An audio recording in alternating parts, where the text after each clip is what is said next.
Birds, birds, and birds.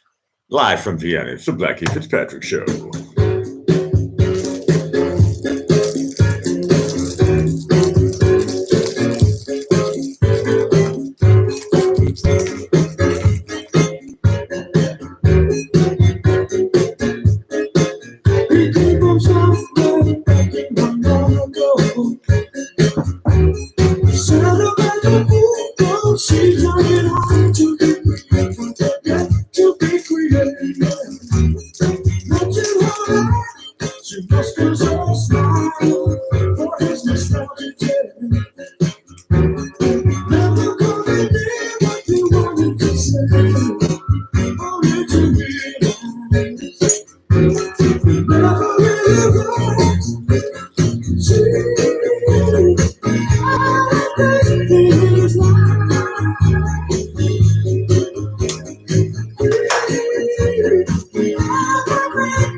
Hey, check it out. Blackie Fitzpatrick is back in Vienna.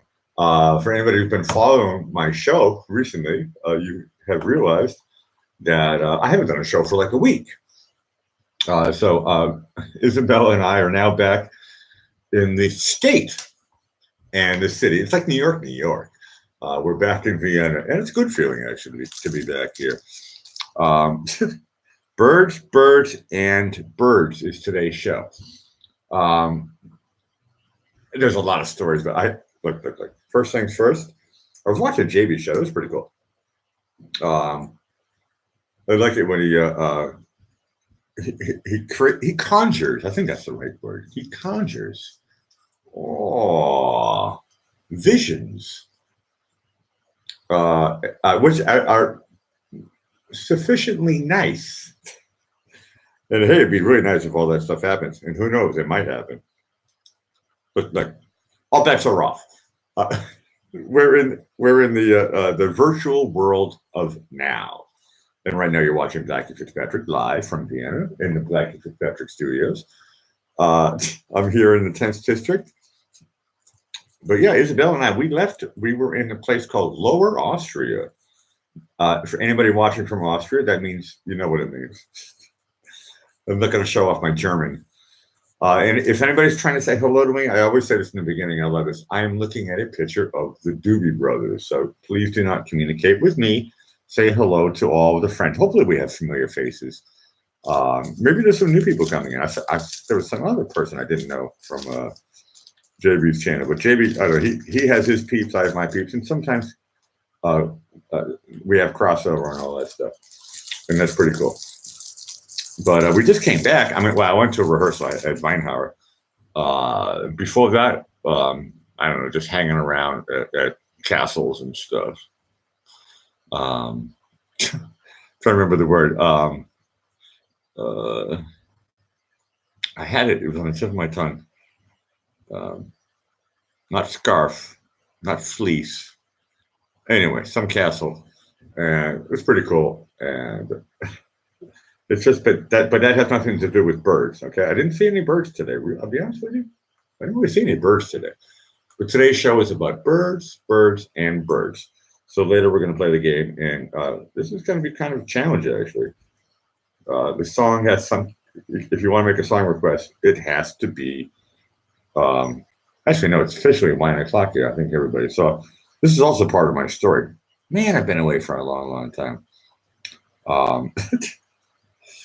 But it's 9 o'clock, so yeah, you can basically request anything you want. By the way, Blackie Fitzpatrick, it's official now on YouTube. I am the king of lo-fi. And I don't think anybody's coined that yet. And if I was rich, I think for a laugh, I would get the copyright for that one. But if you're richer than me, which basically that means almost everybody, unless you're in debt. Hey, I'm debt free. That's pretty cool. But I have a lot of IOUs. I'm still in the old school paper handshake deal thing. I have a couple of IOUs, outstanding, but nothing official with the bank. I don't have a bank. It's kind of cool, actually. I like that. Sorry, banks.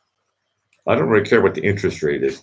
I usually like, if I'm interested and I actually want to pay back one of my IOUs, and if I'm in a good standing, not only financially, but friendship-wise, then, I'll be like JB and say, hey, let's have a party and have a celebration, because it's only money. And I'll be honest with you, I'm going to try to stay, I don't know how far I can take this theme. Birds don't care about money. What do birds care about? Everybody knows the answer. But birds don't, it's a fact. Birds don't care about money. Sharks don't care about money. There are friendly birds. There are mean birds. There are friendly cats. There are mean cats. They don't care about money. It's funny. Star Trek doesn't care about money.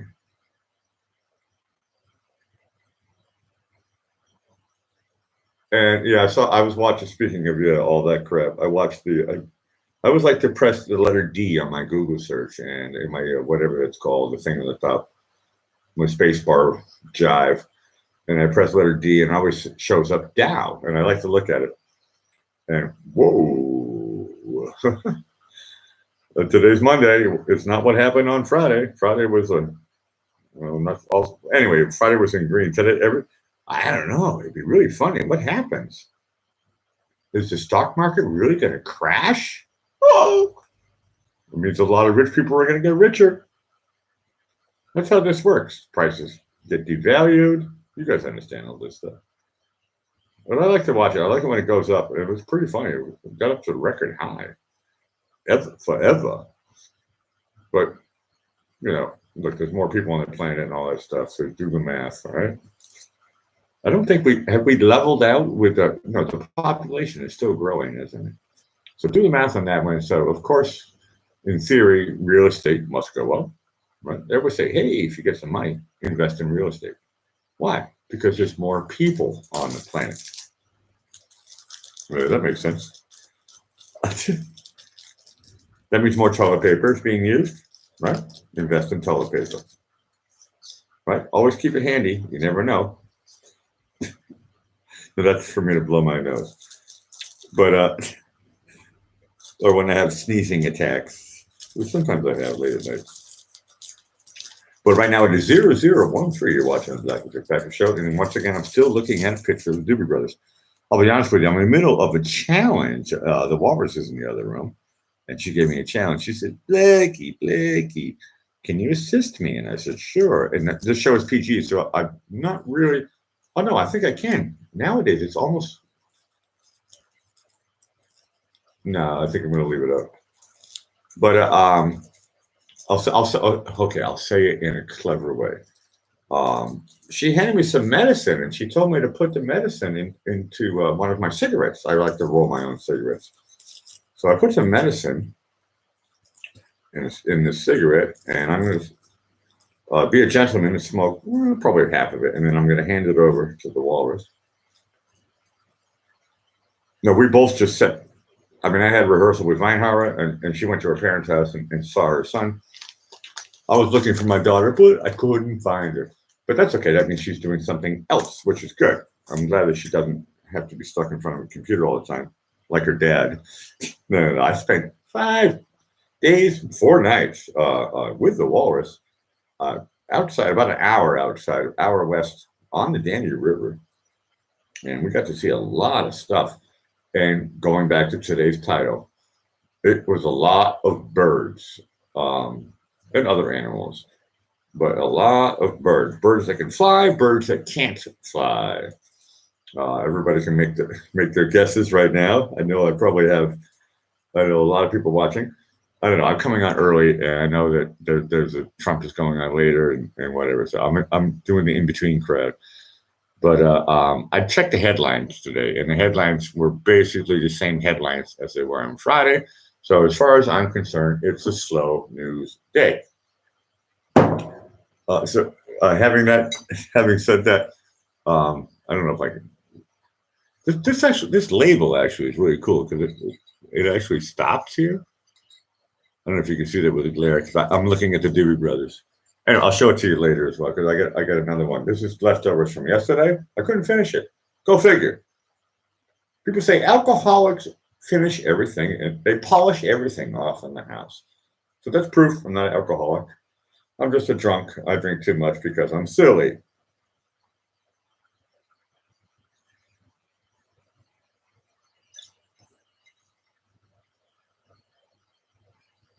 But this is not the cheap stuff that I buy from France, although in America it costs a lot of money. This is Austrian stuff, which also costs a lot of money in America. And it's a private. It's relatively twice the price of the wine that I normally drink from France. This is from Lower Austria, 2017. It's 12.5 on the back here. What I like about a bottle like this, it has none of these barcodes, right? It doesn't even have, there's nothing. This is just literally a private winery. And Isabel and I went there. And it was really nice. We got to meet the guy who was running the joint and his mom. And we basically had a party there for about 2 hours. He gave us a tour of the wine, the wine cellar. And it was really cool. A lot of free wine. In the end, Isabella says, hey, it doesn't matter. I'm going to buy a bunch. I guess that's part of the hustle. But this stuff is almost a little bit too rich for my blood. No, not really. I've had a lot of wines that are like mind blowing, and this one is pretty close though. I'm going to give this stuff because it's twice the price of my wine. I'm going to give this wine a B plus. Mine is a B minus, but this one it's a little bit better.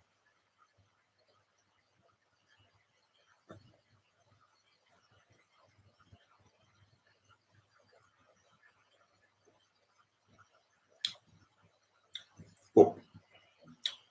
No, the aftertaste is vanilla and a lot of oak. Oh, that's good. That's good. That's good. That's good. Okay, now I'm going to have this medicine cigarette, a half of it, and I'll give it the rest to Isabella to the walrus, and then I'll turn the chat on and see what's going on here. Right now, I'm still looking at a picture of the Doobie Brothers. If you're new to my show, hello.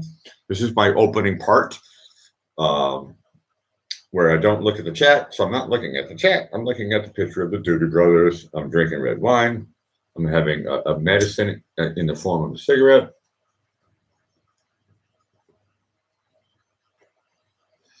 I'm going to play some music in lo-fi.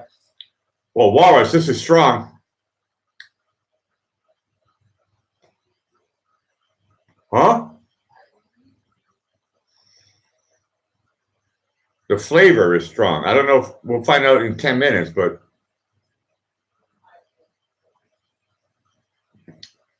I didn't smell it before, but I'm tasting it in my mouth. Whoa!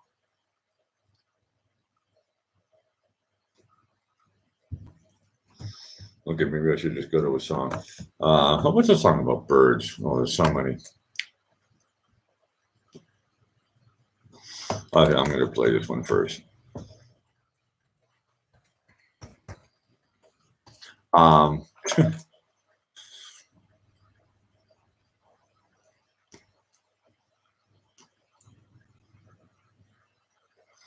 Which one has the most views?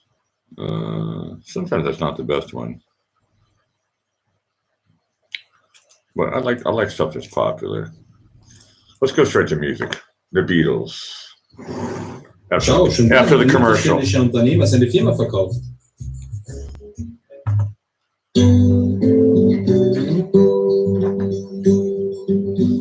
Blackbird singing in the dead of night. Take these broken wings and learn to fly all your life. You were only waiting for this moment to rise.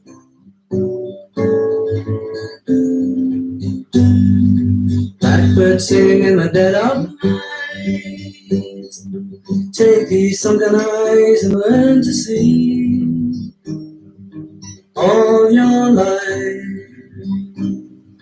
You were only waiting for this moment to be free. Blackbird fly, blackbird fly into the light of a dark black night.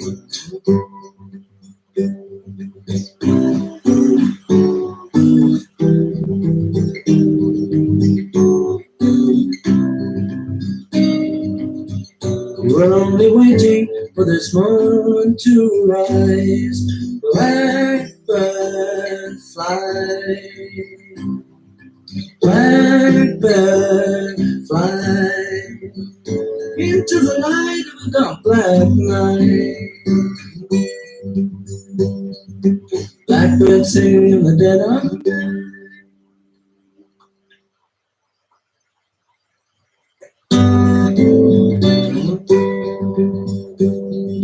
Blackbird singing in the dead of night. Take these broken wings and learn to fly all your life. You were only waiting for this moment to rise.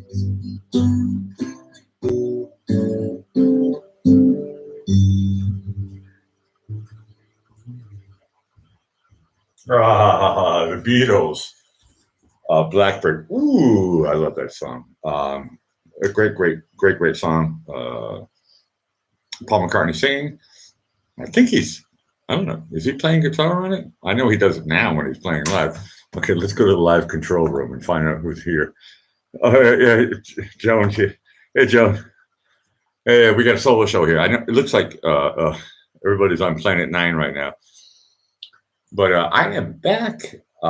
Jackie is back, and I'm having fun here. Today's show is called Birds, and Birds.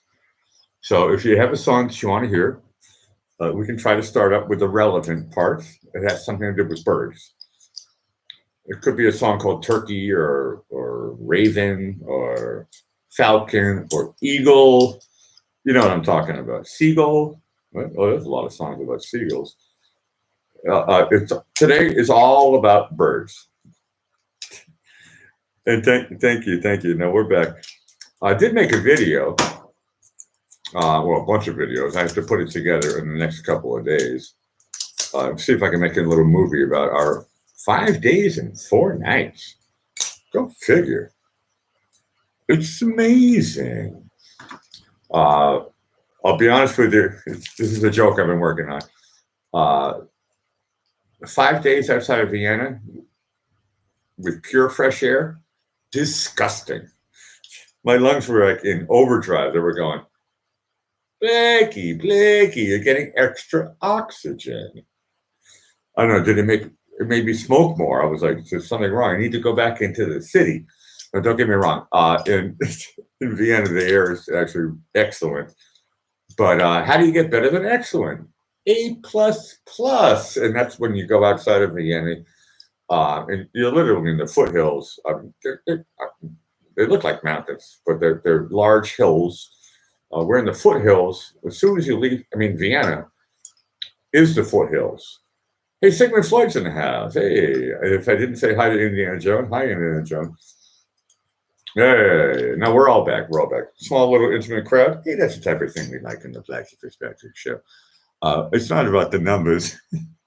It's about cool people, and I don't want deranged people.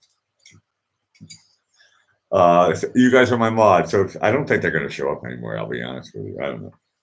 It's like, I don't know. Somebody put a link on this somewhere else, and then people got weird, and it's like, oh, okay. But this is just a fun-loving show live from Vienna, and I like to do this. Now I can see the glare or not. This is how do I get rid of the glare?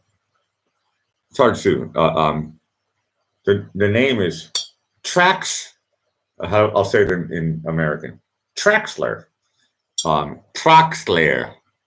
And this is a private brewery where we went to. And it's a cuvee. And this one is distilled a little bit longer. Once again, I am not trying to hate Meredith. Once again, I'm not trying to sell alcohol or anything. But I said it earlier. There's no, and I can take the glare away, I think.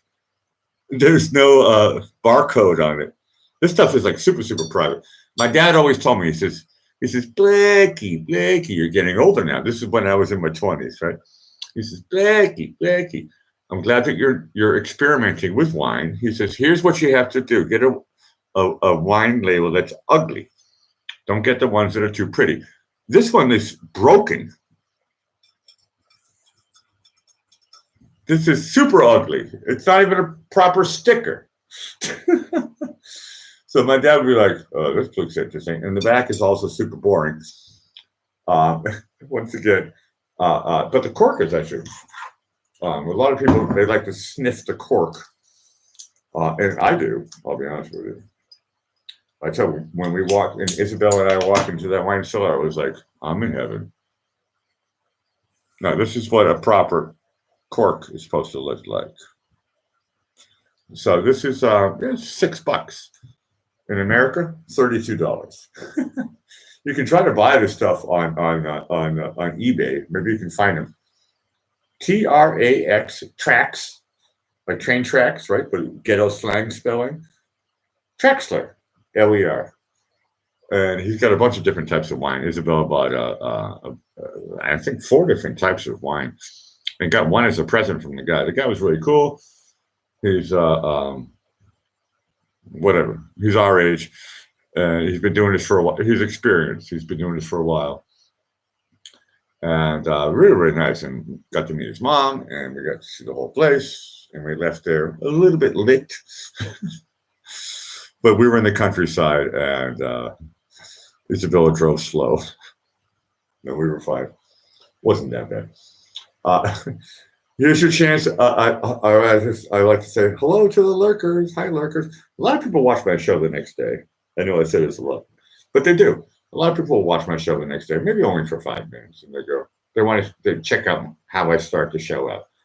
So I'm still kind of in the relative beginning. Meredith says she's on the vodka tonight. Cheers.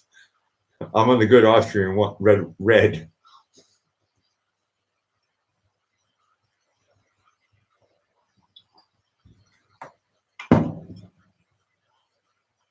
Now, Meredith, I haven't done a show for like a week.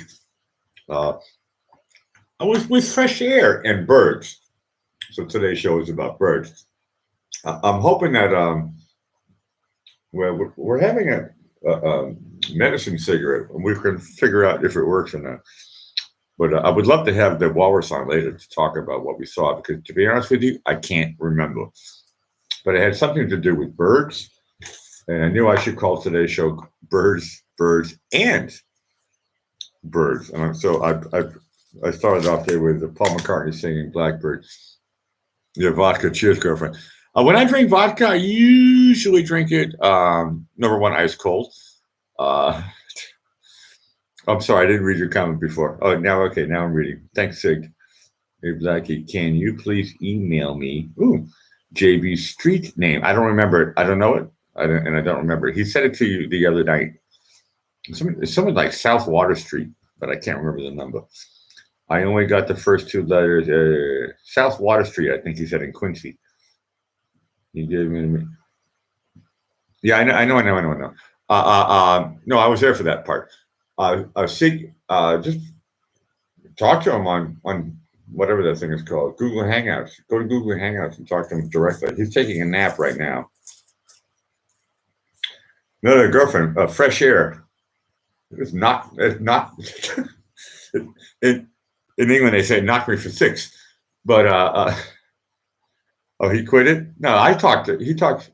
Well, Whenever I talk to JB, because I do talk to him not many times, but I've talked to JB like maybe 3 times private, and I do it with Google Hangouts. I don't have his phone number. I don't have a phone, so I call him up. I think he picks up on his phone. I don't know. I don't know how. Look. I'm the king of lo-fi, not the king of high tech. Okay, the Blackie Fitzpatrick Show is not the king of high tech, although that's a pretty cool name. I don't think anybody's coined that either. Maybe it's not the best idea that I have. But I like the king of lo-fi because, look, I'm a DJ, but I grew up listening to music on transistor radios. I love that stuff. I love that stuff. I also love it when it's subwoofers, which I'm listening to right here, right now. I got 4 tweeters and mids and one big box right next to this thing here, and which is why sometimes the bass goes too high. But I'm into all frequencies, but I'm also into minimal frequencies. Sig, we can figure this out. I know JB knows that you're one of the good guys, so we'll figure it out. Don't worry about that. I don't even have JB. The only time I talked to JB was through Hangouts. I don't have his phone number. I don't have a phone. Bish, I believe he said. I thought he said South Water Street, but I don't know. I wasn't really paying attention. I'll be honest with you. He was talking to you. I wasn't paying attention, but I think he said South Water Street, Quincy, and I was like, dude, man, don't say your thing. But then I realized there was only a handful. Like right now, there's only a handful of people watching us. The lurkers, I don't know who you are. Oh no, that's right. I do know it's my ex-wives. But we got a couple of lurkers, a couple of my ex-wives are watching, and anybody else who's in the chat, I know who you is. There's one person that I can't figure out right now. I got Joan, I got Meredith, and I got Sigmund. And the other person is one I haven't figured out yet because you're not in the chat. Who are you? Or keep on lurking. Hey, that's fine. I know it's 4. I know. Look, at my level right now, I'm watching everything.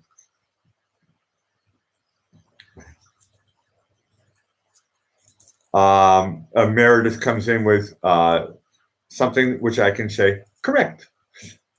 I think it's working. I don't know. Is it working? Yeah. No. Okay. Good. Yeah. So Joan's clarifying. Talk to him in Hangouts. Get a one-on-one with him. But he's taking a nap right now, and his phone actually his battery's dead. So hopefully it's charged up his thing.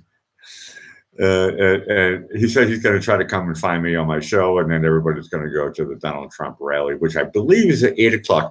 I like saying this because it sounds funny. My mods, what time does Trump come on? It's the same speech recently, but I would like to hear this update about the caravan. I'm actually quite. There's always a story, isn't there? There's always something going on. And I'm also quite excited about the November 7th. I'll be watching it right here in the Blackie Fitzpatrick Library Studios. I feel like I'm in The Price is Right when I do that. A brand new car.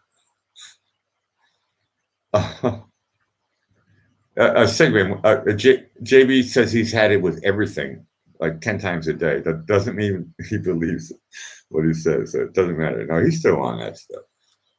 When he's in the right mood, he's still on. But he's taking a nap. So let's stop talking about JB.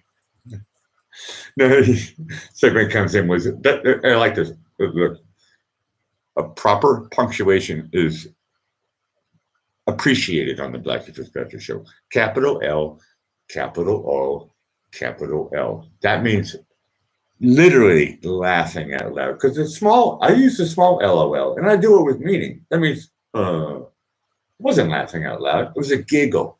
When you put it in caps, now you're doing something. Exclamation points at the end. And of course, we know all the variations. The last LMA, whatever. Look, there's a lot of variations. Which look, I'm trying to be a PG show here, so I'm not going to go to the variations. But here's one thing that I do know because I taught my daughter the other day. When somebody writes OMG, it means and I don't really like using this, to be honest with you. I don't know why. Now I know why. My mother brainwashed me never use this. But OMG means, oh my gosh. Oh, gee. I know what G means too. Jeez. I know what that means. Everywhere around the country, everyone, look. This is not I'm not Raina 4321. I like her. But for some reason, it bugs me to tell my daughter, oh, you should say, oh my God. I don't think that's right. I don't know why. Am I a Puritan? Am I a prude?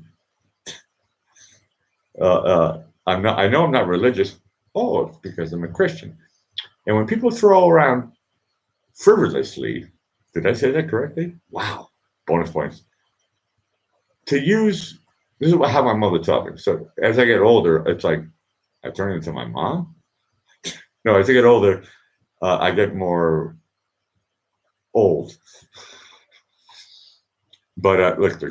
I don't know. What do I know? I don't know. You guys are great, and thank you so much for joining me. I like having a handful. We'll see what happens if I stay on for a little bit longer. Who knows? Maybe my daughter will show up. Maybe my mother will show up. This is what I'm saying. So and you guys all know the drill. I don't see anybody new here yet, except for the lurkers who haven't signed in. And I know there's at least one of you. I think more. We'll find you tomorrow. Anyway, a lot of people like to, and I think I actually know who the one is. A lot of people like to write to me the next day. I find that funny. And I know a lot of you probably don't watch my show the next day, but my numbers like go boom. And then people start writing in the chat and stuff. You guys never write. Anybody who I see here live, you don't write into my chat. It's the ones who watch it the next day. And it's amazing.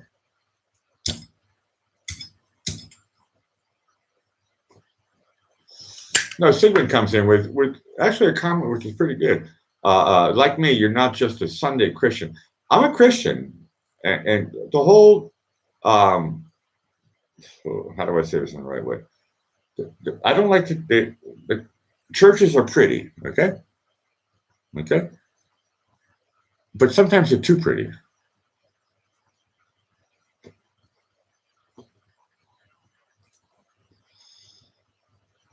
If you're working for God, and the people who come into your church, I'm thinking back like 1,000 years, 1,500 years ago, right? When the Romans were, look, I'm on this thing right now. And the popes, and it looks like it went all the way to Istanbul, came up to the Danube, at least close. It never really made it. It had different phases. They didn't teach me this stuff when I was a kid, so I'm like, my brain is like on fire. And today I learned about, the Catholic Church and the Crusades. The first time I heard about the Crusades was when I was watching Monty Python. Okay, I'm from Boston. I thought I was supposed to be smart. They didn't teach me about the Crusades. If they did, I forgot about it. It was like a one-day class, and then that was it. And then Monty Python, whatever. English people are smarter than me. Sorry. The Sigmund from Canada is going, yeah, Canadians are smarter than Americans. So that was a good joke.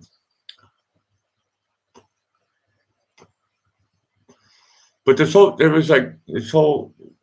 and this is going to be my rant for a second. This is what I did today before I went to rehearsal. And the Walrus and we went to this, I don't know, whatever, some castle thing, palace castle on a hill. I think it was, I don't know, I didn't see any cannons. So maybe it was a palace. I don't know. And everything is like mega fancy. But you got to think, they built this stuff a million years ago when everybody was living in, if they were lucky, they had a thatch house. If you were lucky, you had a thatch house. Look, I've been to Kenya. I've seen people live in cardboard boxes. And that's nowadays, okay? That was in 1990. Imagine what it was like 1,000 years ago. You lived in a tree. That was it. And to see that in Europe, and the story from today was like literally all of Europe, whether England, Portugal, and Israel is part of Europe. Go figure. Anything that has the Mediterranean around it was called Europe. And I sound like I'm a history teacher now, but my brain was flooded. I know I call my show Birds, but this is my rant about, like, I'm from Europe. We're all from Europe. Indiana Jones, you're from Europe. Sigmund, you're from Europe. Meredith, you're from Europe. Lurkers, I don't know where you're from.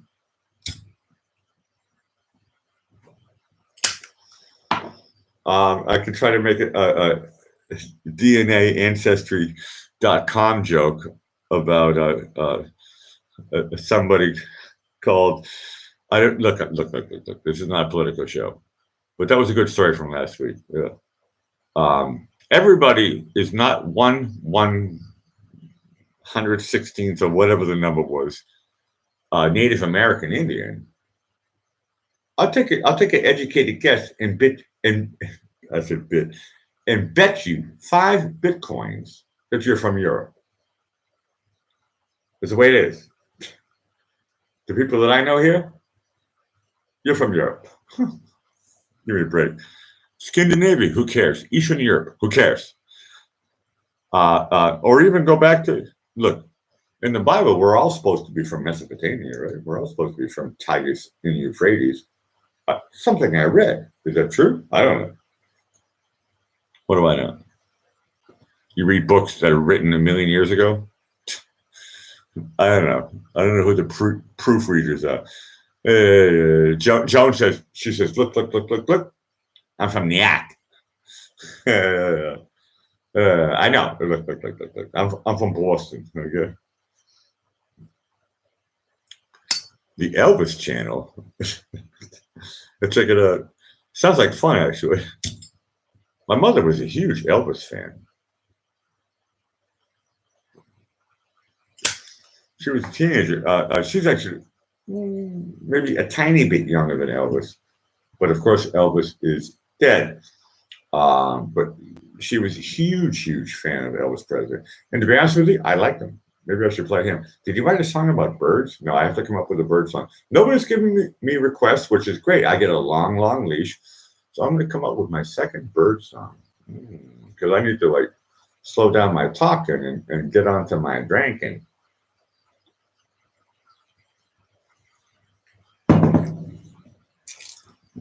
Once again, today's show is called For the New People. And for the people who are leaving, please press like on your way out. A lot of people don't like to do that. Remember, it's for my own ego. Okay. Oh, now I remember. Ooh. This is even better. Okay. Here we go. If this doesn't bring people in, then no, this should bring people in. You're watching Blackie Dispatcher, the king of lo-fi, Leonard Skinner, Freebird. After the commercial. Finde das richtige Auto. Mobitrone.com. Here we go.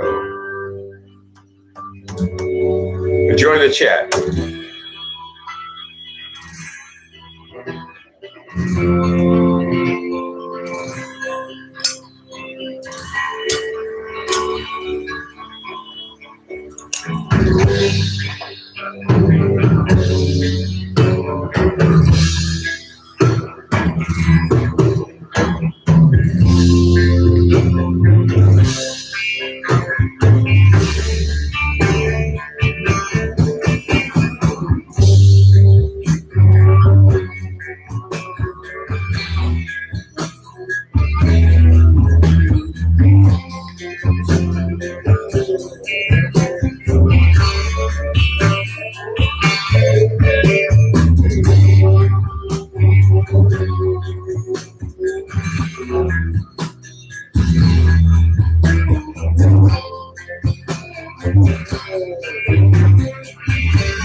stay with you, girl. Things just couldn't be the same. I'm as free as a bird. In this world you cannot change. You cannot change.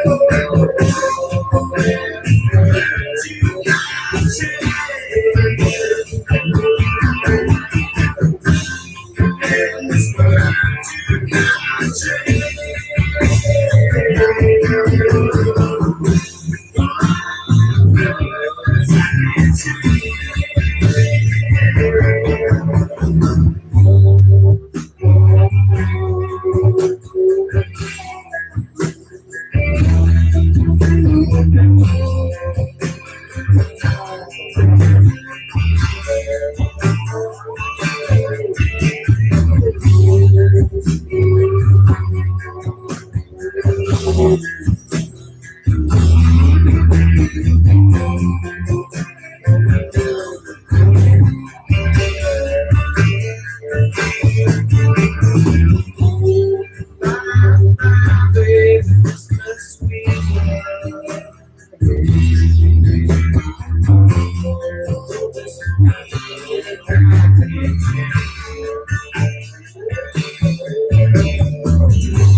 Please don't take it so bad.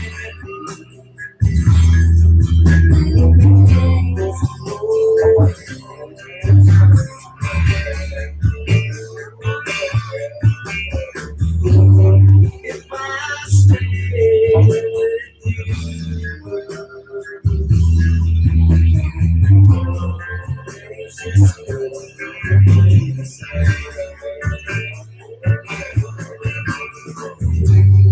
I'm as free as a bird.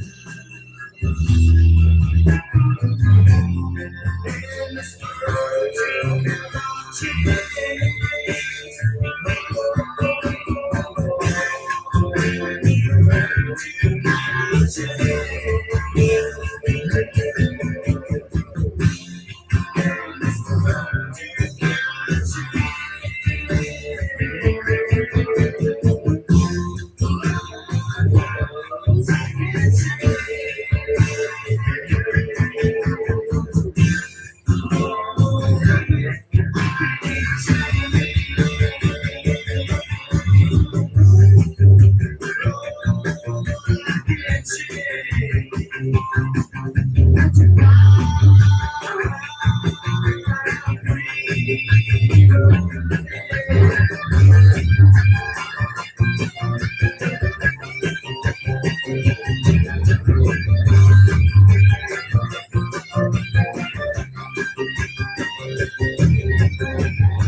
Oh, I love that. I love that ending.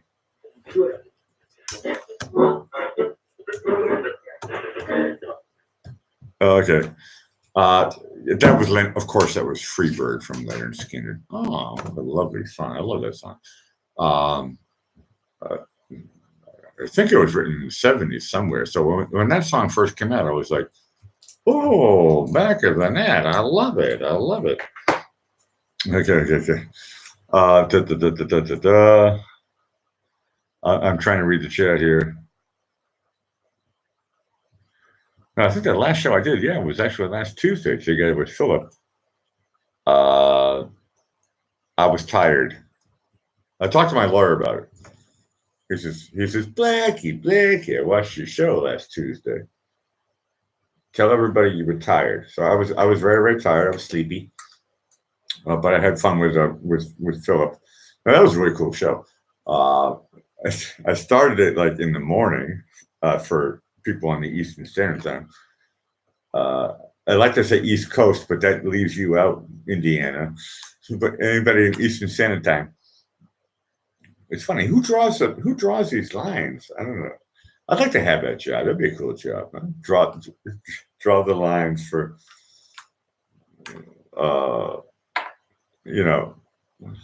draws the lines. But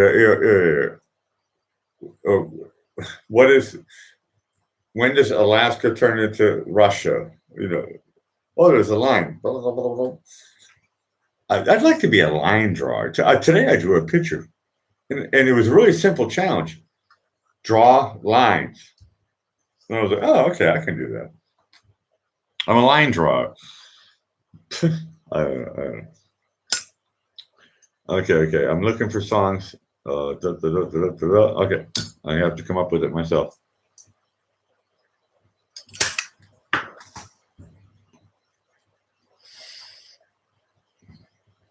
I know. This is why I remembered Tuesday's show, because Tuesday's show I couldn't read the chat, so I didn't say hi to anybody. So anybody who watched me, I watched it the next day, and I was like, oh, it's kind of a funny show. I know Joan, you were there. You were like, Blackie's lit, and then you were like, oh, he's back. I had moments where I was clairvoyant. I mean, I'm sure everything I said was dull, but at least I was. I want to say the word copacetic, but I was understandable.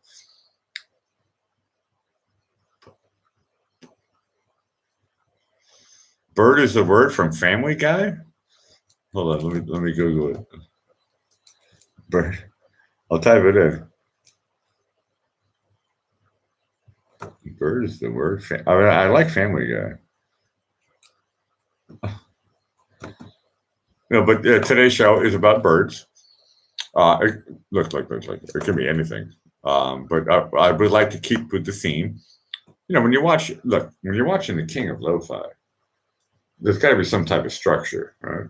So otherwise, it really is just like, why am I watching Lo-Fi? Oh, I'm watching. Oh no, what happened? Okay. That wasn't meant to be. Hold on a second.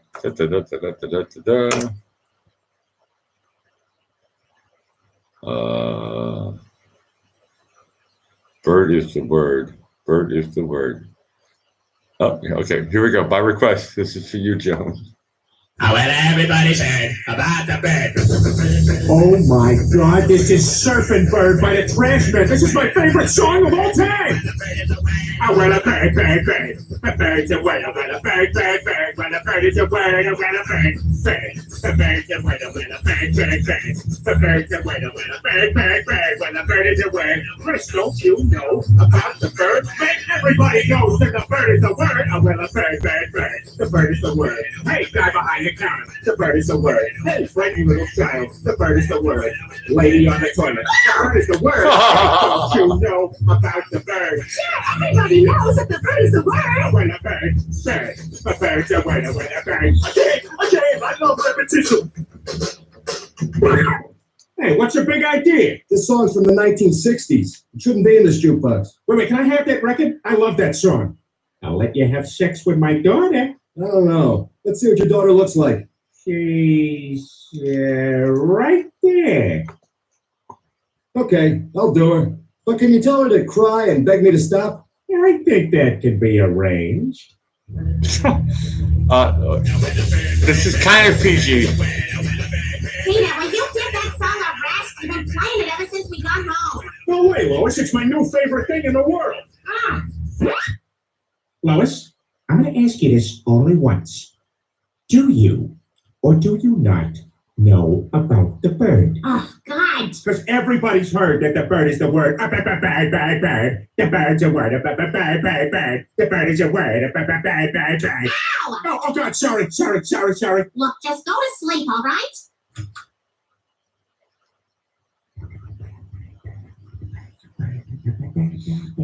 The bird's a word. The bird is a word. The bird is a word. The bird is a word. Peter, I have a mammogram in the morning. Brian, can I see that paper for a sec? That's odd. I thought that would be big news. You thought what would be big news? Well, there seems to be an absence of a certain ornithological piece. A headline regarding mass awareness of a certain avian variety. What are you talking about? Oh, have you not heard? It was my understanding that everyone had heard. Heard what? Brian, don't!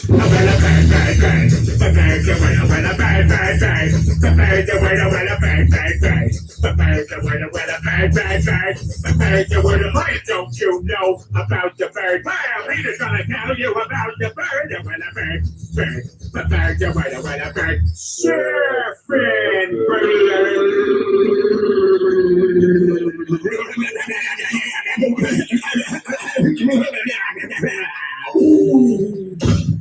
Oh my God, Peter, are you all right? Papa uma mau mau, papa uma mau mau, papa uma mau mau, papa uma mau mau, papa uma mau mau, papa uma mau mau, uma mau mau, papa uma mau mau, papa uma mau mau, papa uma mau mau, papa. Thank you. Hi, I'm Peter Griffin. You know, there's an issue facing many Americans today that I know concerns a great number of us. According to Gallup polls, 1 in 12 Americans is unaware that the bird is the word. I, for one, dream of an America where everybody knows that the bird is the word. The bird is the word. The bird is the word. My God, is it possible? Have the boys in the lab confirm this. Sir, our math shows that the bird is equal to or greater than the word. Check it again. Oh my God. Jesus Christ. The Messiah. You've returned. You've returned to bring us the good word. What word? A well a bird, bird, bird. A bird, a well a bird, bird, bird. A bird, a well a bird, bird, bird. A bird, a well a bird, bird, bird. A bird, a well a bird, bird. A bird, a well. Well, I guess that's it then. Jesus is gone. I sure am gonna miss him. Me too.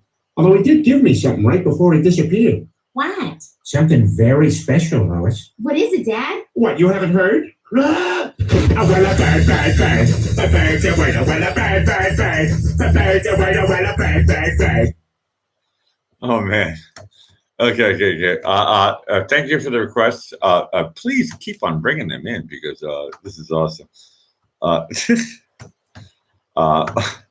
You're watching Blackie Fitzpatrick, the king of lo-fi. And I playing TV shows like that. That's good because it's kind of lo-fi. I like stuff like that. Here's another song. It looks like I'm going to play this one next. I think, and you can take a guess. I was a drummer. I still am a drummer. I just don't play anymore. Once in a while, if I see a drum set, I say, "Can I borrow some sticks?"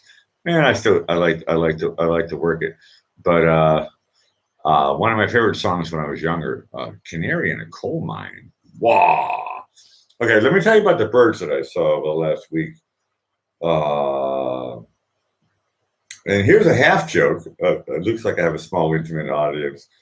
Here's a half joke for you guys. Trust me, this is digitally recorded, so people are going to watch this like in 1,000 years and go, "Wow!" Okay, let me say, I'm going to my Facebook. Okay. Okay, good. I have to write. Okay, I'm getting private messages from Phil from Weinhauer. He says, "I can't come to the show, but yeah, I should tell everybody about Weinhauer." Okay, he's still talking to me. He said thumbs up. Okay, whatever. Too much information. Okay, I lost my train of thought. Doesn't matter. I wasn't talking about anything important. What am I doing? I'm talking about birds. Yeah. You know, Stuart Copeland is a great drummer. So when I was a young drummer, Stuart Copeland, I'll be honest with you, and I'm not trying to be rude, he's my third favorite drummer. When I was studying drums, Stuart Copeland, number 3. If anybody can guess number 1 or number 2, then you understand my whole personality. And you get 0 Bitcoins. It's not really important. But I'll take guesses. I know I have a small crowd here, but sometimes people like to write like the next day and they put it into the whatever the thing and they write back the next day. So yeah, this show is going to live forever unless I delete it. But I'm gonna keep it. No. You're close. Sigmund says thank you for guessing and playing the game. Neil Peart, number 1.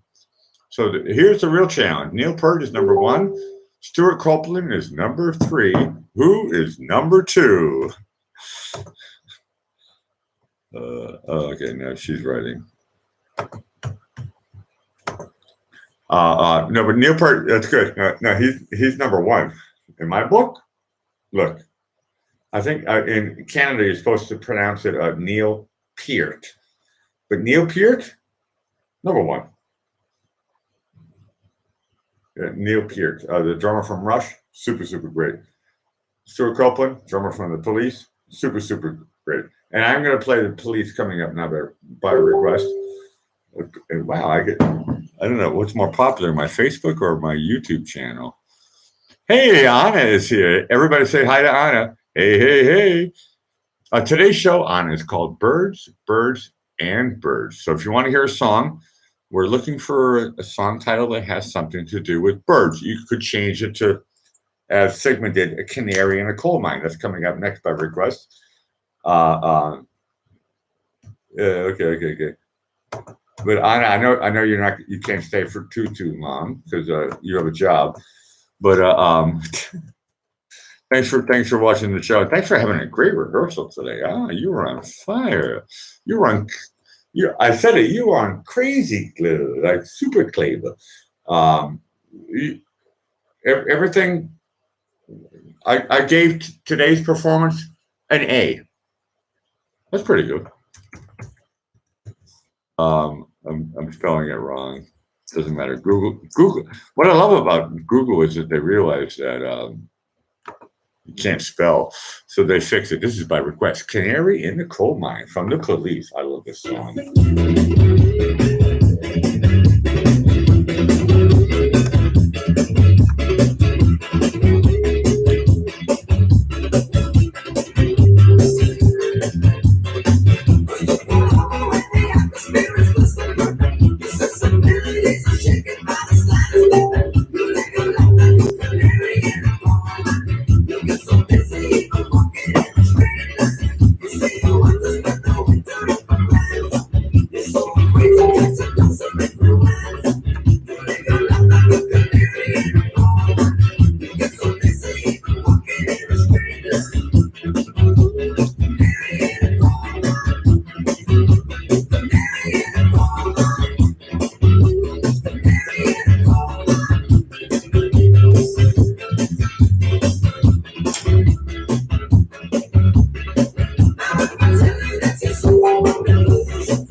The Police. Canary in the Coal Mine. Oh, that makes me think. I'm like, whoa. The Walrus gave this to me as a present. Last Tuesday I was hanging around with Philip, and I think I had a little bit too much red wine, and I broke my sunglasses. So Isabella says, my torture is I get to wear these. You have to remember, I live in Vienna. I think I can get away with this. I don't know. Look. I don't know. I think I can get away with this. But we're talking about options. Look, everything is flexible here. I was thinking about putting black magic marker and like turning this into purple. That would be pretty cool. That's an easy fix. Isabella said I should pull out some nail polish and make my eyes look like I'm a turtle. So I'm not really sure, but today's show is about birds. Okay, so who's got the bird song? Who's Canary in a Coal Mine? That's great. Look. You're watching Blackie Fitzpatrick. Look, I am the king of lo-fi. 10th district of Vienna. You get to watch this stuff for nothing? Three Little Birds, is that a song? Sigmund says Bluebird by Wings. Indiana Jones likes my sunglasses. Or is it just my hair? Or the combination? I don't know. It doesn't work. It looks like that. I'm going to go. Okay, the first one is from Sigmund. And, hold on a second. I already played, the last song was from Sigmund. That means I have to have a rotation. Fly like an eagle. Okay, this is what I wanted to tell you about.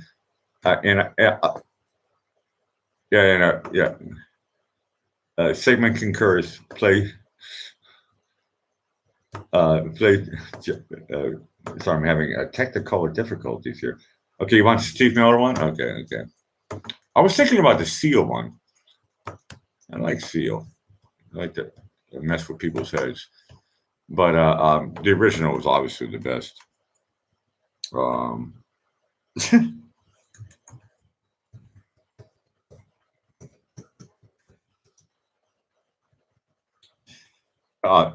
Steve Miller Band.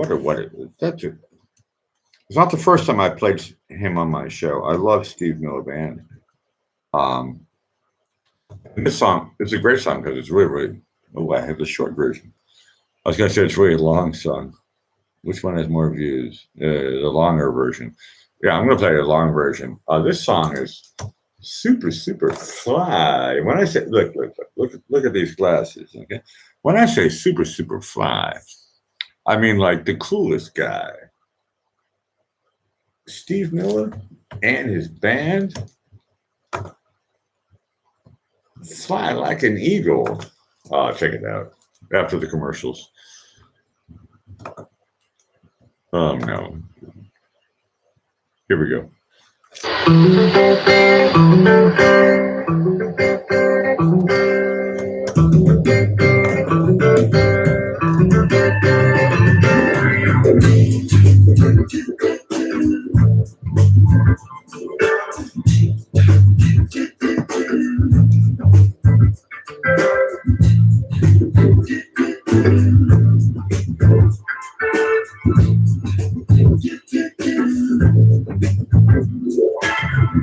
Keeps on slipping, slipping, slipping into the future.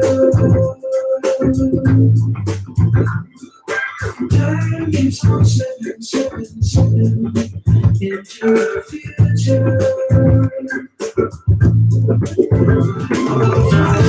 Like an eagle to the sea.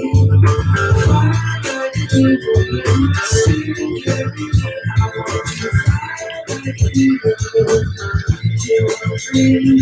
to fly.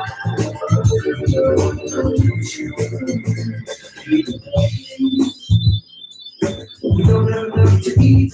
Show the children with no shoes on their feet. How can people living in the street? There's a solution. Want to fly like an eagle to the sea. Fly like an eagle in my spirit. Carry me. I want to fly like an eagle to the free.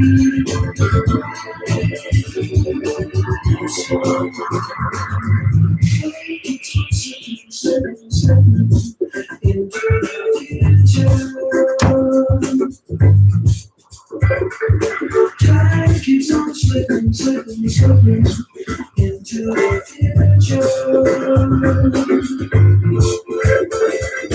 Time keeps on slipping, slipping, slipping into the future. Time keeps on slipping, slipping, slipping into the future.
Steve Miller Band.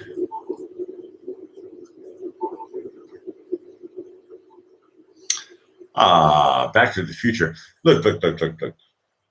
Time keeps on slipping into the future, back to the future. Look, you understand what I'm talking about. We're talking about Einstein. Look. Do these glasses really work? I don't know.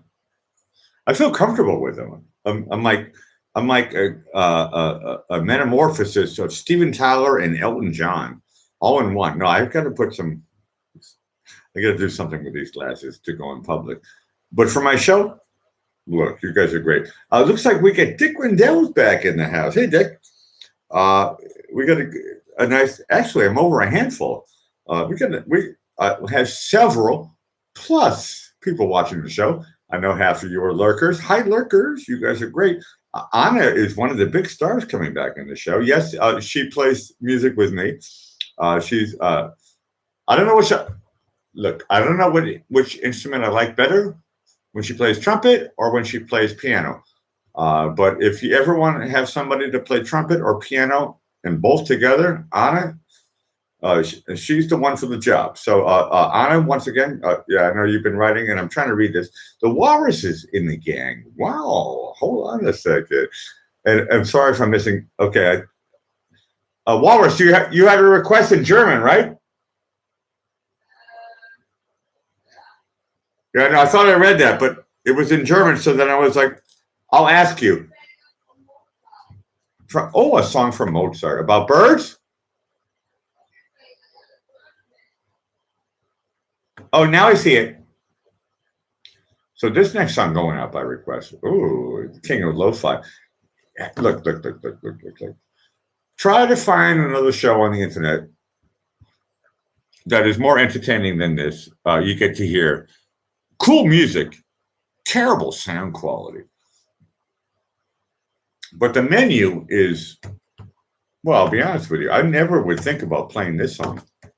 So this is a premiere for the Blackie Fitzpatrick show. Never played this one before. This is by request for the Walrus. Let's see if we can. Jetzt maximal after the commercial. gewinnen Nope. mit Milka Max. Mehr Infos auf milka.com. It's doing the weird stuff. Oh, I like that song. I don't know why. Why is it doing that? Doesn't matter. My computer. I know why. Because full moon is coming up. Oh, wow. Here's a song about birds from Mozart. The Magic Flute. No? It's just part of the Magic Flute.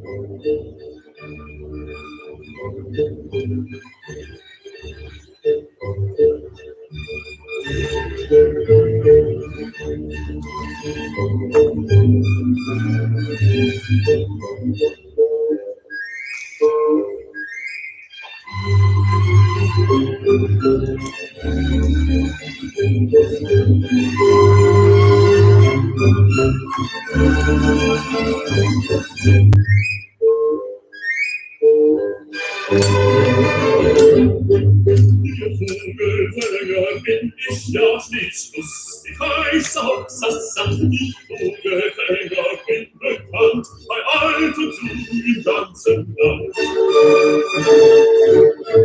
Weiß mit dem Locken und zum Hin und mit das Pfeifen zum Verstehen.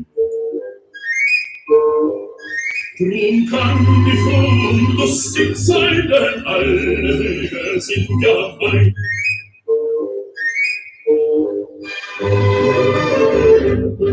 Der Vogelfänger bin ich ja stets lustig, heiß auf Sassa. Ich Vogelfänger bin bekannt, bei im ganzen Land. Ein Netz für Welten möchte ich will sie nutzen, weißt du mich. Dann sperrte ich sie bei mir ein und alle Welten wären mein.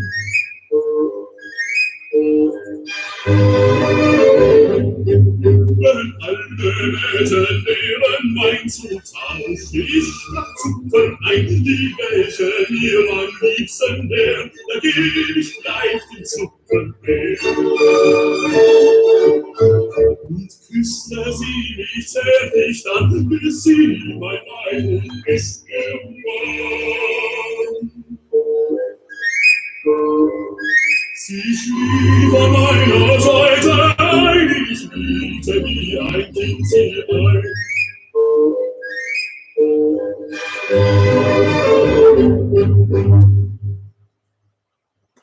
That's the type of thing we like on the Blackie Fitzpatrick show. What a lovely request there. That was from the Walrus. Mozart, crazy ass, lovely, lovely music. Wow. I'll say it again.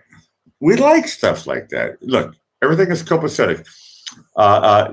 Joan, Joan, girlfriend, I know you watch my show a lot. Whenever I come on, you always show up. And JV shows, I know my regulars.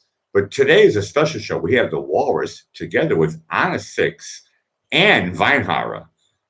Look, you got 3 Austrians watching the show. It is now 0122 in the morning. Sorry to remind you. And so that's 3 Austrians. Please press thumbs up if you haven't done it yet. But it looks like there's 5 or 6 or more other people watching from other countries. But today there's a lot of Austria in the house. So show your love, everybody, and press thumbs up. I know what I'm going to play next for my son. Today's show is called Birds, Birds, and Birds. First, look, I know I lived in England for 8 years. This has nothing to do with the word birds. Means lady. Oh, she's a nice bird. That means lady, ladies. It's derogatory. And my show is PG, which means you're allowed to be derogatory. That's okay. You can do that stuff. But I don't know. Some people think the word, if you call a bird, she's a nice bird.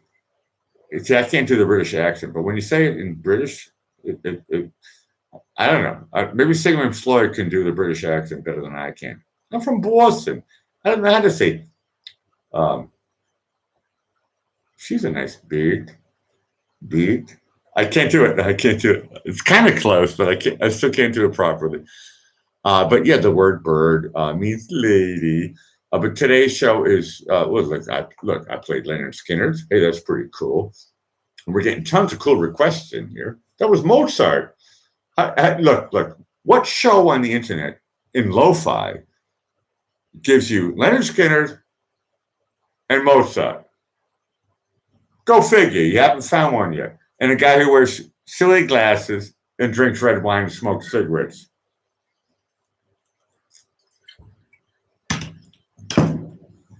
Plus has too much hair and he dyes it and has a silly earring. How many shows do you find that are like me? I'm actually, to be honest with you, there's probably a lot of guys like me. I know there are because it's in such high demand. Hey, Blackie, we want to syndicate you. I know. Okay, I'm playing the next song. Keep your requests. You can put them in the list. Remind me later. But I got a song. It's my turn now to play a song. I've been playing a bunch of requests. Great songs, though. You guys are great.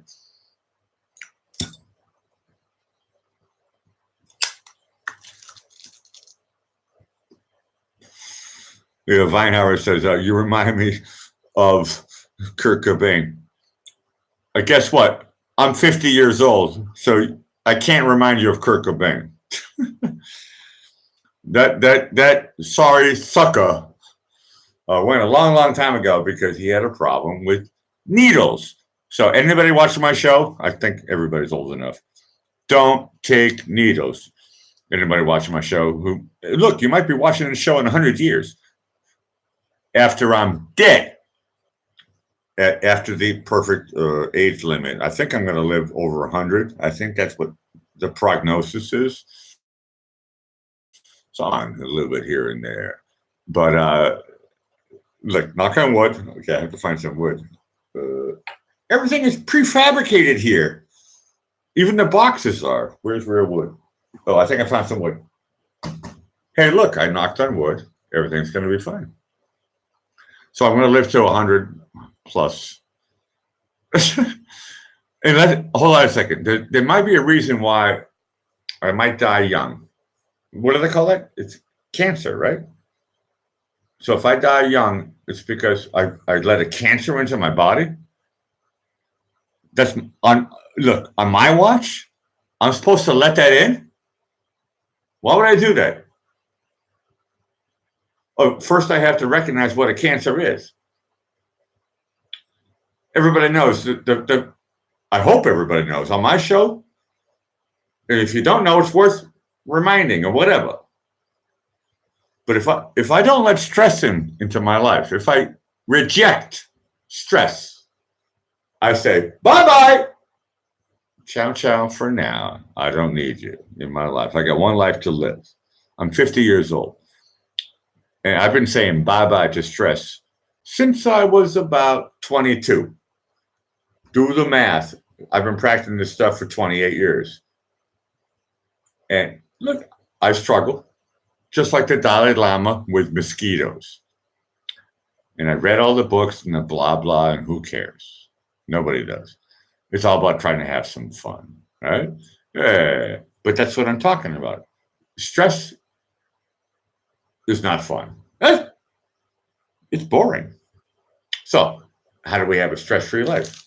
Well, if anybody's smart enough, if you come to the Blackie Fitzpatrick show, look at the Boston geek with the pink sunglasses. Go figure. I'm sorry, I'm not reading the chat here. Look. The Blackie Fitzpatrick show is about, look, not taking a pill. How do you relieve stress? Okay. I'm drinking some red wine. I had a cigarette that the walrus told me I should put some medicine in it. I had one of those. I ate good food today. I'm wearing pink sunglasses. It doesn't look like I have a care in the world, does it? I feel like Elton John. That's what I look like. No, my forehead is too big. I don't look like Elton John. But it's something he would wear. And I have no problem. In this city, look, if I wear these sunglasses in London, they'll stab me. If I wear these sunglasses in Boston, they'll shoot me. If I wear these sunglasses in Florida, they'll beat me up. Press like before you leave. Now you guys are super great. I'm going to my next song. I like to do these. Look. This is a new Blackie Fitzpatrick show. I try to stay away from politics. Okay, I touch on it a little bit. I can't wait until September 7th and November 7th. It's going to be funny. I know it may take a couple of days, but that's going to be a good spell. I'm looking forward for anybody who knows what I'm talking about. That's going to be funny. I'm an optimist, and I'm looking for entertainment. That's going to be funny. So November 7th, that's one of the days coming up. Dick Rendell says you could get it away with those in Florida. No. In Key West. No, incorrect, Dick Rendell. Not in Venice, Florida, not in Sarasota County. I could get away with them in Key West, correct. But that's the only joint. Maybe Miami, parts of Miami. Isabella gave me this. Look, I broke mine last Tuesday. Phil knows. Phil's watching. Vinehauer is Phil. Phil, when I came home, my glasses were broken. I broke the frame, and I had a couple of scars on my right arm, and my right leg felt funny for a couple of days. Thank you for taking care of me. We took a nice taxi ride, and I did a show. That's the last time I did a show. But okay. I'm gonna play another song here and see who wants to straggle along. Maybe we got some newcomers. When is I don't even care. I'm not even going to say this stuff. Look, I'm trying not to be political. This stuff is supposed to be like a stress farm. No, that's not the right word. Anti-stress. No, that's negative. A place to feel cool. This is what Anna told me earlier. She said, Blackie, you know what I like about you the most? And I says, hey, Anna, tell me. And Anna says, I think you're cool. Cheers, Anna.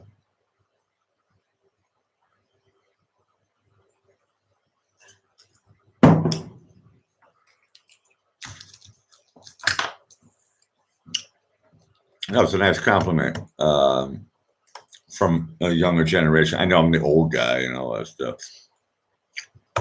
But here's my next request, and then I'll take other ones from everybody else. But it's now my turn. And a lot of people might not know this song.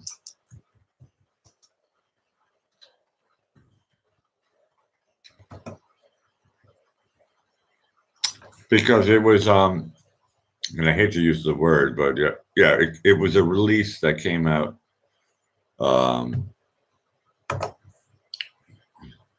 after John Lennon died. Yeah, he used to wear funny glasses too, so whatever. I'm doing the rock and roll thing. But it's a beautiful. When I first heard the song, I was like, I wanted to be a skeptic. I wanted to say like, they shouldn't have done this. They're trying to make money or something like that. And I thought to myself, you know what? I want to just listen to the song. And when I heard the song, I thought to myself, wow. And if anybody doesn't like the song and they want to leave, press like before you leave. Press thumbs down so I can figure out who you are, because I know who you are who do that stuff. But press thumb. I'm encouraging everybody to press thumbs up, because you know what? Look. Today's show is called Birds, plural. Birds and Birds. And you know what? Right now, in this moment, and I hope that anybody who's watching my show live and watching my show on rerun, and I'm not trying to sound like Raina 4321. And by the way, check her out. She's cool, actually. I always hope that my show would be a place for people to come and relax and chill out. And what better way to do it than watching the king of lo-fi playing the Beatles, Free as a Bird.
Whatever happened to the life that we once knew? Can we really live without each other? Where did we lose the touch?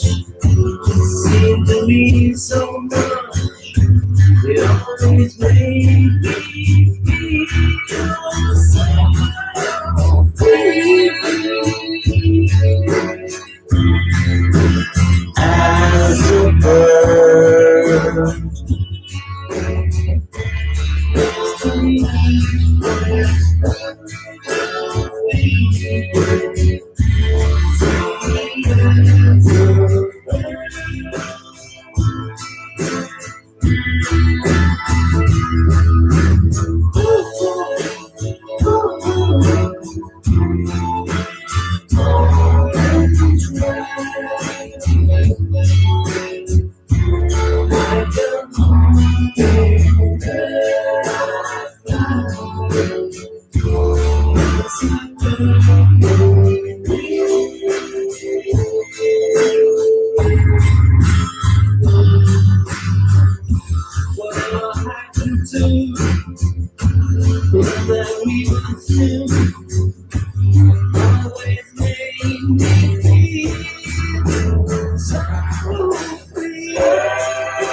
As a bird.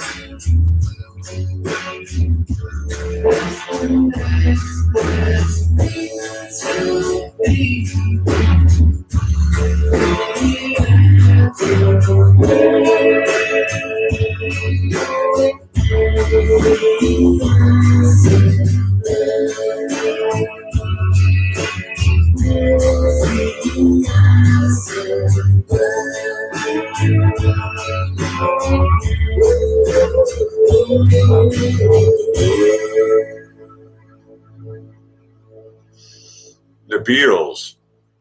Oh, I love that song. When that song came out, I thought to myself,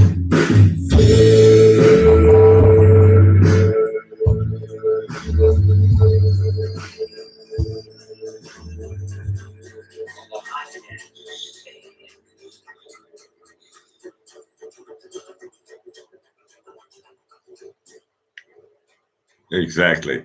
That's what I thought to myself. Wow. That's actually, I think, as far as I'm concerned, that's the latest Beatles song that came out, the last one. When I said latest, I mean really the last one. It was after John Lennon had died, but it's a really, really great song. Yeah, it did startle me. Sig comes in. Hey, my mom's in the house. Hey, Vanilla and Rose LPS. That's my mom. Everybody say hi to my mom. The show is PG, so copacetic, please. My mother's from look, she's not from the next generation. She's from 2 generations before. She was brought up by her grandparents. So my mom and I have like a 2-generational gap. So please be extra, extra PG. Talk like Steven Spielberg. My mom brought me to all the Spielberg movies. Ooh, I love Close Encounters of the Third Kind. I love Jaws. Look. I'm a huge, okay, not recently. Some of his movies are not so great nowadays. But in the old days, Spielberg, top of, look, look, you guys know what I'm talking about here. Yeah, everybody's saying hi. Good. Yeah. And Vinehauer's still there. So Mom, we got Phil. That's Vinehauer. That's the group I'm working with. He's good. We got Indiana Jones, copacetic. We got Sigmund Floyd, Indiana. I don't have to tell you where Indiana Jones from. We got Sigmund Floyd from Vancouver, copacetic. And it looks like that's about it. We get a small intimate crowd and a bunch of lurkers. Hi, lurkers. You guys are always my favorites. I love the lurkers. Lurkers are going, let's look at the funny guy from Boston with the pink glasses. And the funny hair looks like Kurt Cobain. Look, this is not my haircut. Isabella told me she wants me to look like Kurt Cobain. What am I supposed to do? She's my girlfriend. So I said, I don't care. I like it when I'm longer and more like Metallica. But Isabella likes the I'm not even joking, John. This is Isabella's idea. She says, I want it to be like when I first met you. Look, it goes to my shoulder, right? I can still put it in a ponytail and leave a bang out if I want. She says, no, I want to have fun with your hair. And I'm like, oh, okay, have fun with my hair. Look, hair today, gone tomorrow. Everybody knows the expression. Now I'm having fun. Hold on a second. No, I'll tell you, before I wanted to become a drummer, I wanted to be a clown. That looks pretty funny, actually. Okay, if you caught the moment, you caught the moment. It doesn't matter. Yeah, bang out is good. Whatever. I'm doing the one trick thing here now, so I can show off my earring. Look. I get this whole part. I went to the fashion. Everyone said, "Hey, we love your hair." And I went to the fashion studio, and they said, "Your teeth are disgusting." What can I do? They were like, so I don't have perfect teeth. I look like a rock star. Great. So I don't care. I really don't care. I don't really care. Lurkers equals Genesis? Got a Kurt being mad. I don't think Kurt ever had his bangs this long, so I think I beat him with that one. But don't smile. He says, don't grin. Look, when I look at these silly glasses, I have no look. I have no. I have to laugh. And this is what I was talking about earlier. If I don't want to allow stress to take over my life, whether it's, I don't know, reading the newspaper, opening up the post office box, reading my email,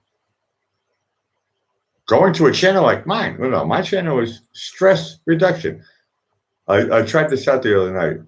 The Blackie Fitzpatrick Show is the killer of stress. One of the things that I learned when I moved to Boston, when I was 17, I lived in Boston, and I learned that everybody said the same thing. And I'm going to say this in PG. Do not care about anything. Do what you want to do. That's the Boston philosophy. Trust me, I said that in Super PG. I said that in Rated G, actually. Do what you want to do. Everything else that goes against what you want to do is worthless.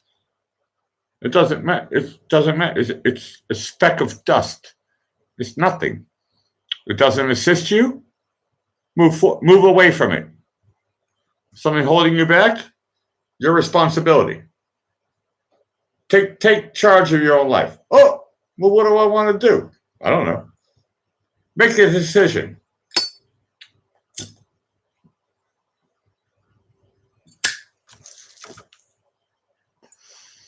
Wishes?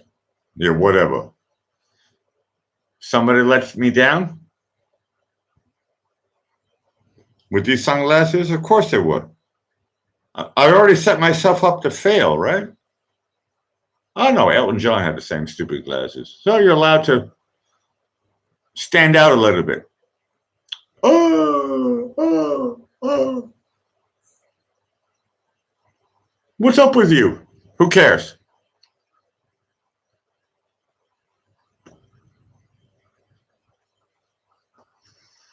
But when we're talking about Bert, look.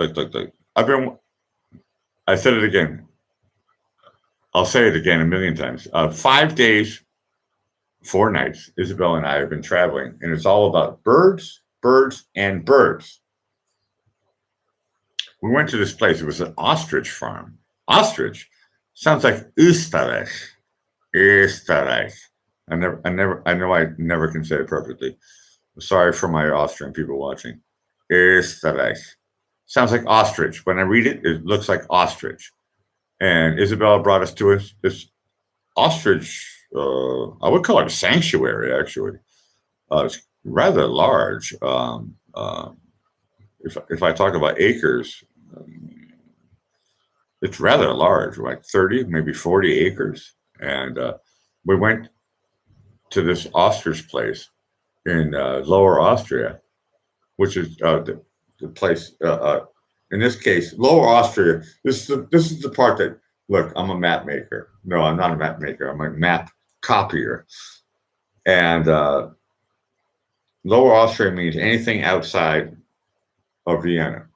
So the area that everything outside of Vienna is called Lower Austria. It doesn't matter if it's east or south, which I would think would be lower, but no, or east or whatever, north. You get the compass, right? Anything outside of Vienna, they translate it, they call it Lower Austria. But in this case, we were in the west northwest, due from the center of Vienna. We were west northwest into an area which is very, very beautiful, and we got a chance to hang around with ostriches on one day. The day before, we were with like bald eagles and ravens, and I wish that the walrus would come in and clarify and remind me all the different bird species. I remember I saw a snowy owl for the first time, but I never saw a snowy owl. I mean, I saw it in Animal Jam when I played with my daughter, but I never saw a snowy owl in person.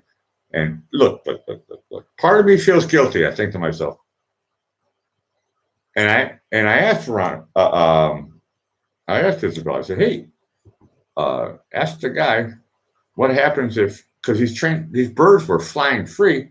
And they always came back, and it looks like the story is that if you get them as babies, that they turn into the daddies and mom slash mommies, and so they can keep the birds. And you can train them like Michael Jackson. And part of me, questionable, but when I listened to Isabel, this is why I wish she would tell the story, because she can do it better than me.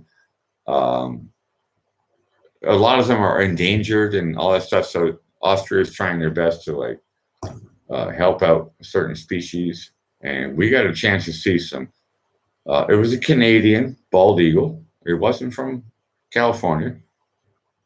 It was from your area, Sigmund. We got to see a Canadian bald eagle. Rather impressive. Fly free and come back, which that's the part I'm like, how come they don't just say ciao, see you later? But maybe it's because they train him like Michael Jackson, so you always go back. Okay, I get that part. But that was quite fascinating. Ostriches in the wild, well, semi-wild. There's electric fences that tell you if you try to pass this, you will die. No, but the bird thing is they can always just say ciao if they really, really want to leave. But they get fed well, they get treated well. I don't know.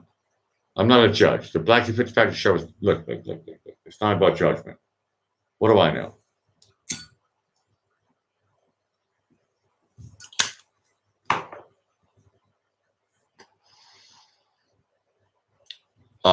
Yeah, correct.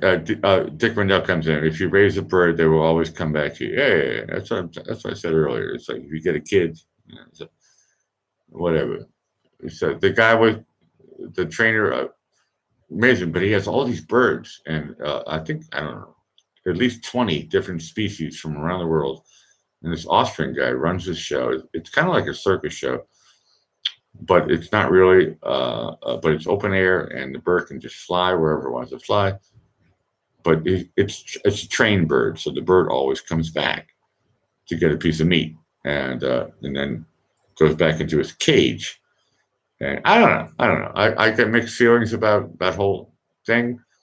But if it's supposed to help a species, look, I have nothing against the Green Party. About saving animals and all this stuff. That part I think is cool. So I'm not trying to get political here, but I just don't like seeing animals put in cages and stuff. The zoo thing, I never really liked it. When they changed like a Ringling, Barnum's and Bailey, when that one died out, I'll be honest with you, I felt a little bit happy, and then, but as a precursor, we already got Cirque du Soleil. So I was like, okay, now it's into like, contortionists and whatever, any other story you can think of. That part I get, but I don't know. Maybe some people. Look, I went on safari. Look, I've been to Africa, and I went on safari and did all that stuff, and you get to see a lot of different things. And I understand that there's a lot of different options of way people are supposed to do something, but I never liked the idea of. And I struggled when I had house cats living in the city. When I grew up, when I had cats, they could go outside whenever they wanted to. So I grew up in the countryside outside of Boston, and so cats had their freedoms. This is the reason why I didn't like dogs, because dogs, they had to be kept on a leash. The cats could do whatever they wanted to, and I thought that was fascinating. Half the reason why I'm a world traveler, people say, hey, Blackie. Even today I was just asked, hey, what gave you the idea to end up in Vienna? And of course, there's a travel and story in Boston, London, and then Vienna. And a long story, which I'm not going to say right now, but and it's like, it's the freedom of a cat. So I tend to look. I'm a Leo. I was born in August 7th, 1968. Try to find my social security number. Guess what? There's no money on it. That was a half joke.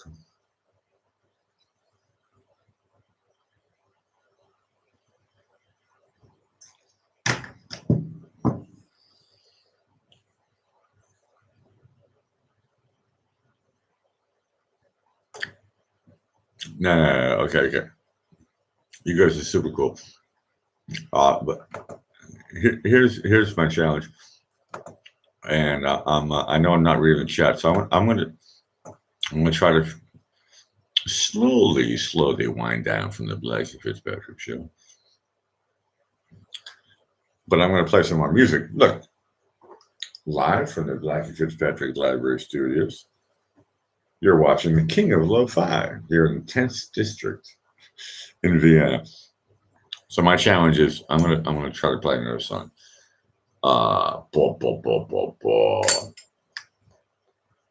And I can break the rules too.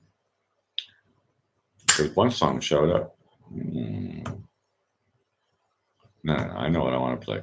I know Anna's not watching anymore. Good night, Anna.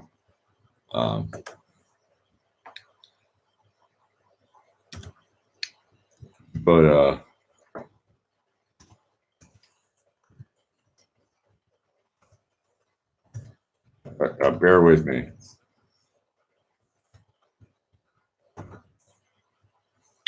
Okay. This is going out by request by myself for Anna. You can watch it tomorrow, Anna.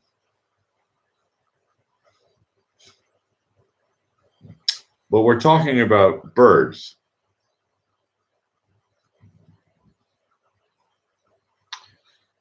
And when I went to the ostrich place, birds that cannot fly. A penguin is another bird that cannot fly.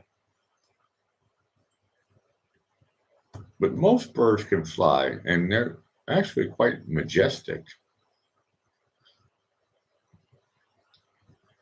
Did I say majestic? Or did I say Jets? Bernie and the Jets, Elton John. By request, by myself, after the commercial. Here we go. 1974.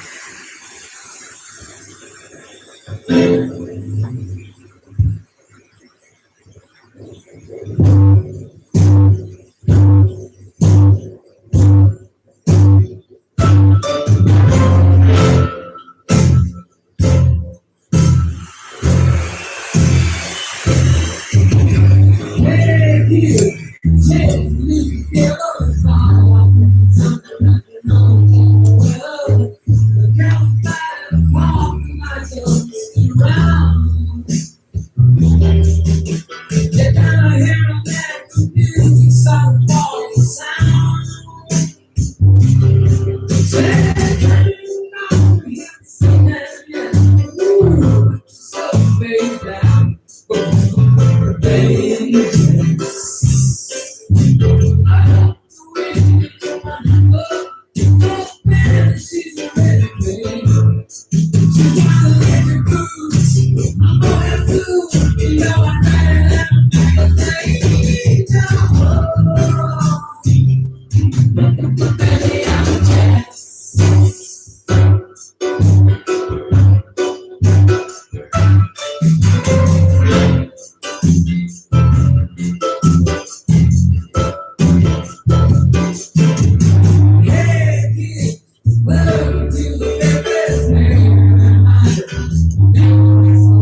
Elton John. I tell you, it's really hard for me to top that one. If you're here, press like before you leave. I know I'm going on a little bit late, but I'm slowly winding down. So, but I wanted to play that song. Burning the Jets. Today's show is called Birds, and Birds. But if you're like a jet, look, an airplane is look, you understand this part. we were always trying to figure out, how can a bird fly? Wow. I played before, free as a bird. It's like, wow. The freedom means flight. I'll be honest with you. This is why I look. I'm only, the Blackie Fitzpatrick show is always going to be honest. I can't be part of the Green Party because I like to use airplanes. I would be a hypocrite if I say everybody should stop their cars, stop the airplanes, stop the boats. Oh, well, no. Sailboats is okay. You can use sailboats. The only sailboats and paddle boats. No more benzene. Now I want to play that song. Nope, and maybe I should. Because the opposite of, well, look, what do birds use? Wind power. Right? A bird, look. Isabel and I, well, I mean, the walrus, we were watching outside of our, I don't know where we were. We were somewhere. And the birds were just like having fun with the wind, like a windmill. Hey, that's the Green Party likes stuff like that. But I took an airplane to come from the USA over to Europe. So I can't tell everybody that you should be like a super greenie, because if you're a super greenie, you should stay in your own village and never leave, or city, or whatever, wherever you were born. Stay there and don't leave. I don't know. But I always had it.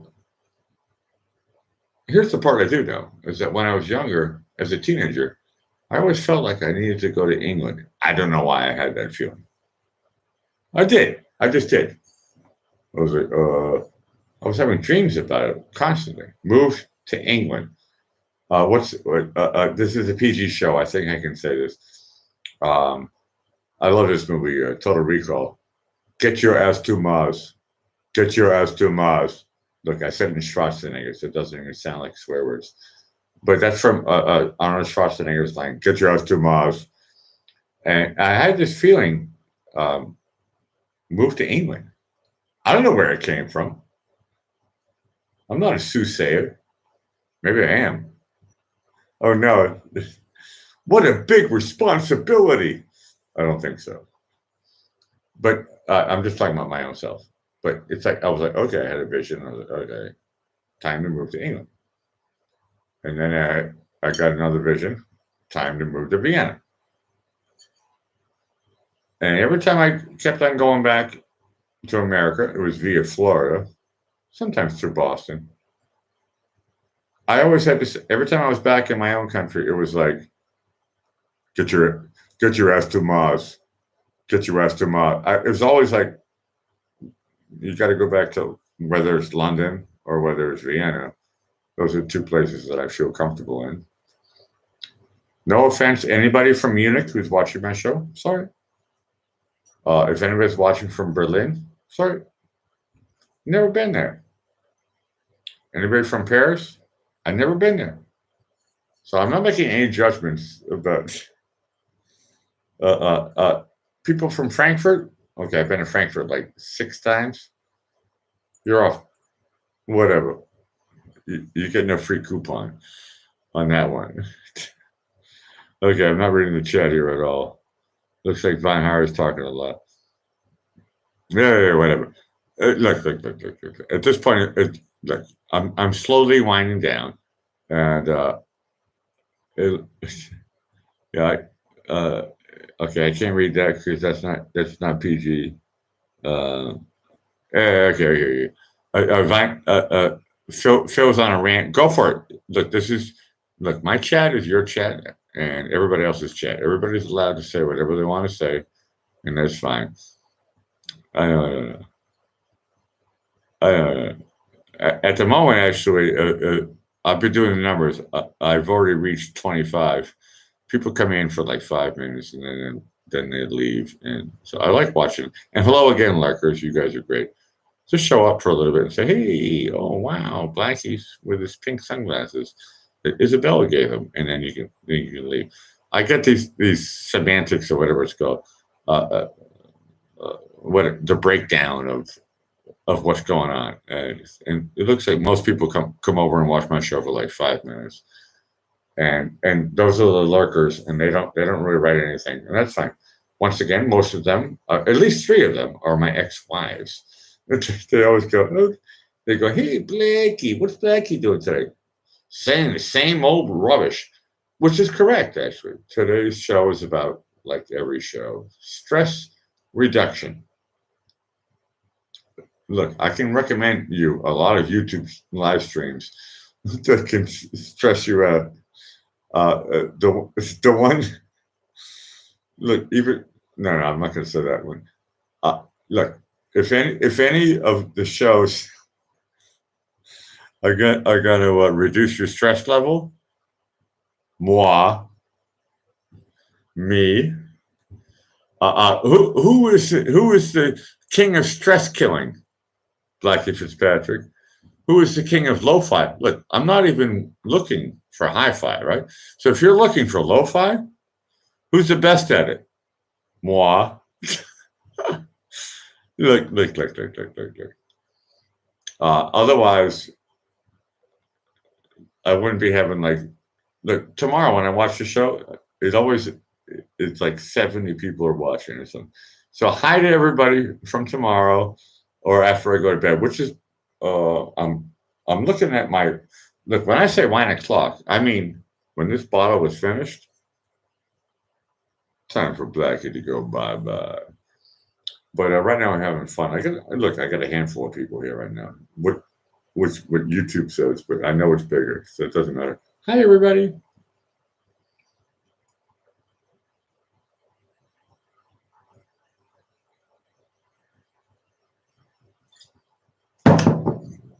Okay, look. Ooh, we got a request going here. For all of my mods, if you put a link on, I can't play it. So what you need to do is what Phil did before. Just give me the title to put into YouTube. You can put it in links. Feel free to put it in links. That's for others to watch in hi-fi, but I'm the king of lo-fi. So here we go. Let's see.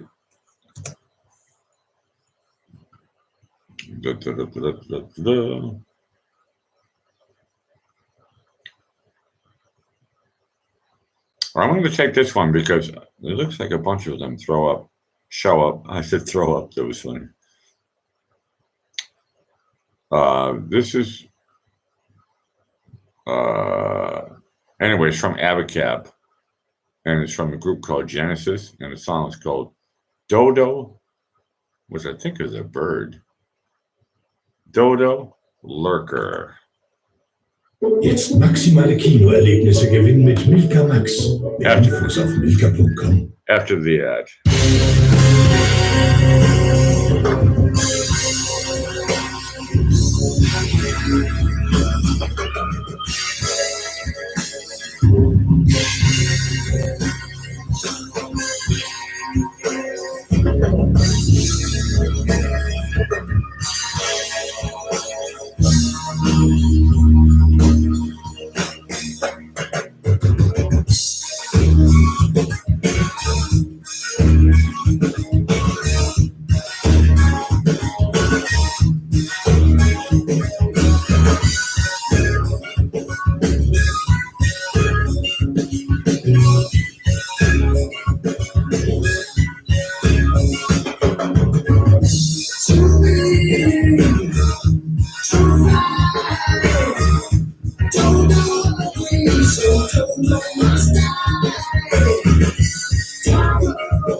What does he do?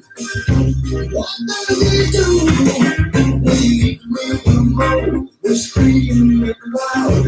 I ended up at the bottom of the sea.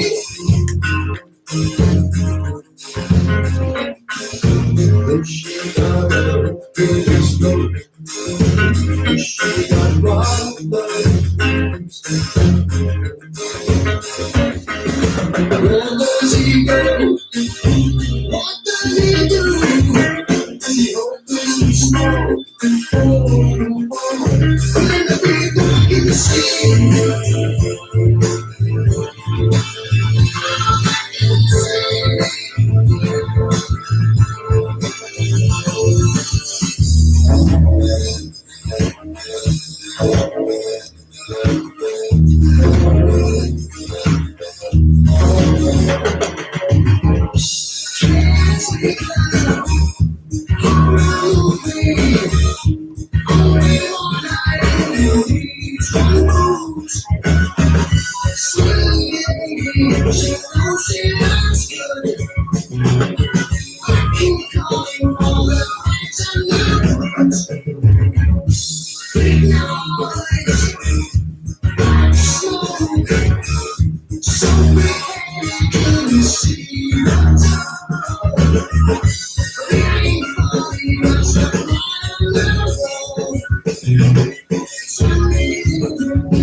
Two eyes looked to see what I was, and then something spoke, and this is what it said to me.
Genesis, whoa, by request,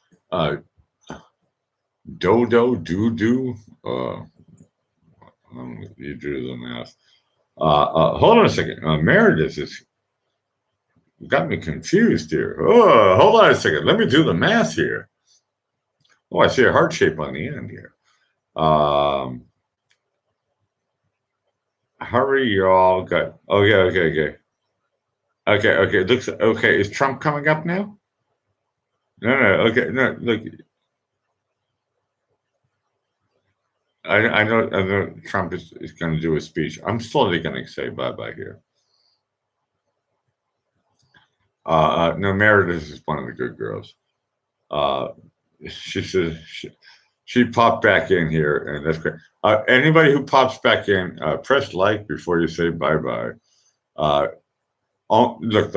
Not just for your own ego, but for my look. It's a win-win for both of our egos. Hey, what did you do yesterday? Oh, I pressed like on Blackie Fitzpatrick's show. Hey, was he happy? Yeah, he was like, he told me to do it. So yeah, it's a win-win for everybody. I'm making a half joke. To be honest with you, I really don't care.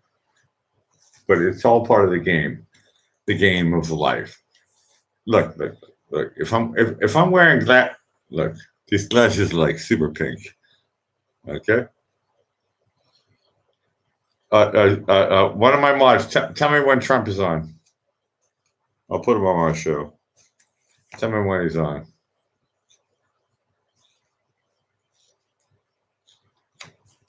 Okay, I can't read. I'm not understanding anything right now.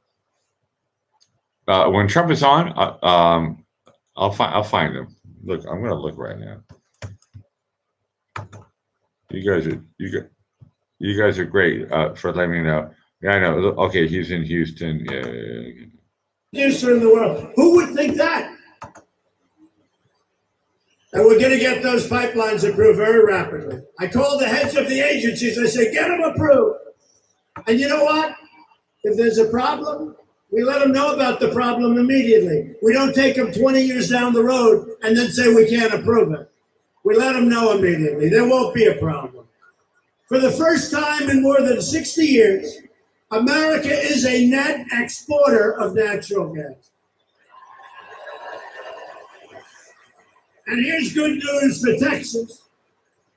Good news for Texas. Because just today, Germany's Chancellor Angela Merkel has announced that her country will now purchase massive amounts of LNG, which is great news for your state.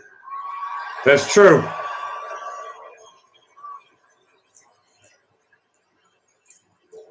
And I told all of the European nations it's not fair. We have all these horrible trade imbalances. They take such advantage, they're not taking advantage anymore, folks. Under Republican leadership, America is winning again. America is respected again because we are putting America first. Which I agree with.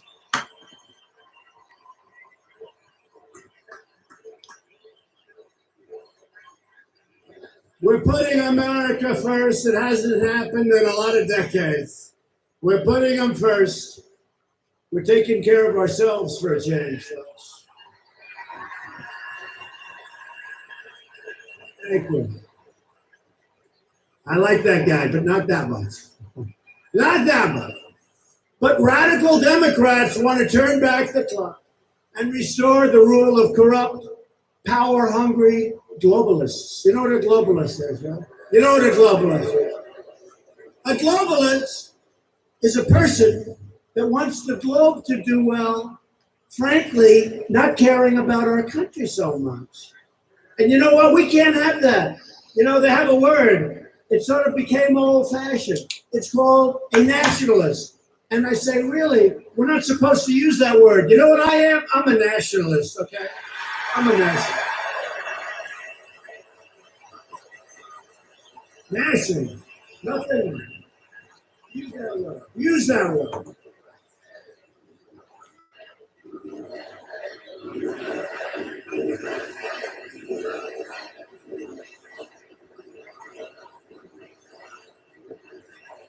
they reported yesterday that Donald Trump is very unpopular with foreign nations. He's one of the most unpopular presidents in the history of polling. And I said, no. I said, of course I'm unpopular with foreign nations because we're not letting them rip us off anymore, folks. Okay? They meant it to be bad. When the fake news, they meant it to be bad. Donald Trump, very unpopular with other nations. And you know what I had?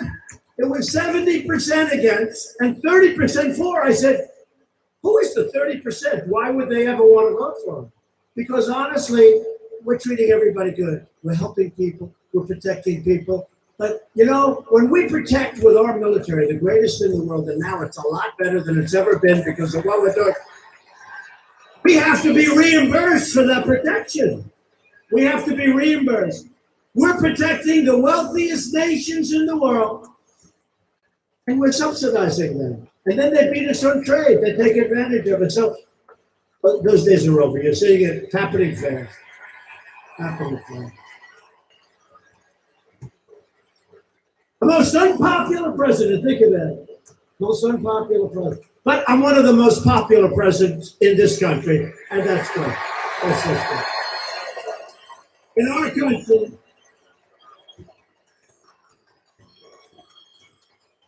the polls came out today that were very good, and they didn't want to put them on. They didn't want to announce them, and they paid for the polls.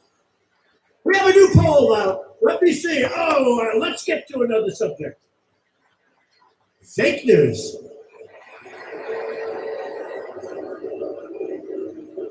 The Democrats want to replace freedom with socialism. They want to replace Texas values with Nancy Pelosi values. And they want to replace the rule of law with the rule of the mob. That's what's happening. And the Democrats would rather destroy American communities than defend America's borders. Not gonna let it happen. Gotta vote for Ted Cruz. Democrats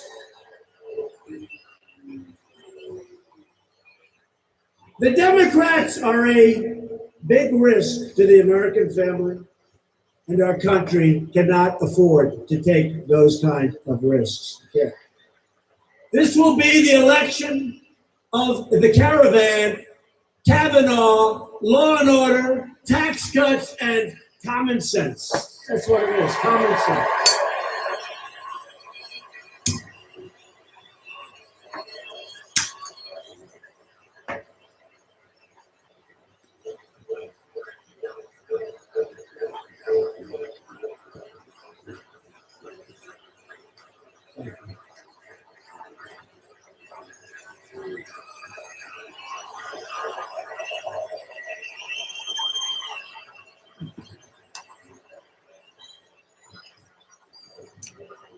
Ted's opponent in this race is a stone-cold phony named Robert Francis O'Rourke, sometimes referred to as Beto.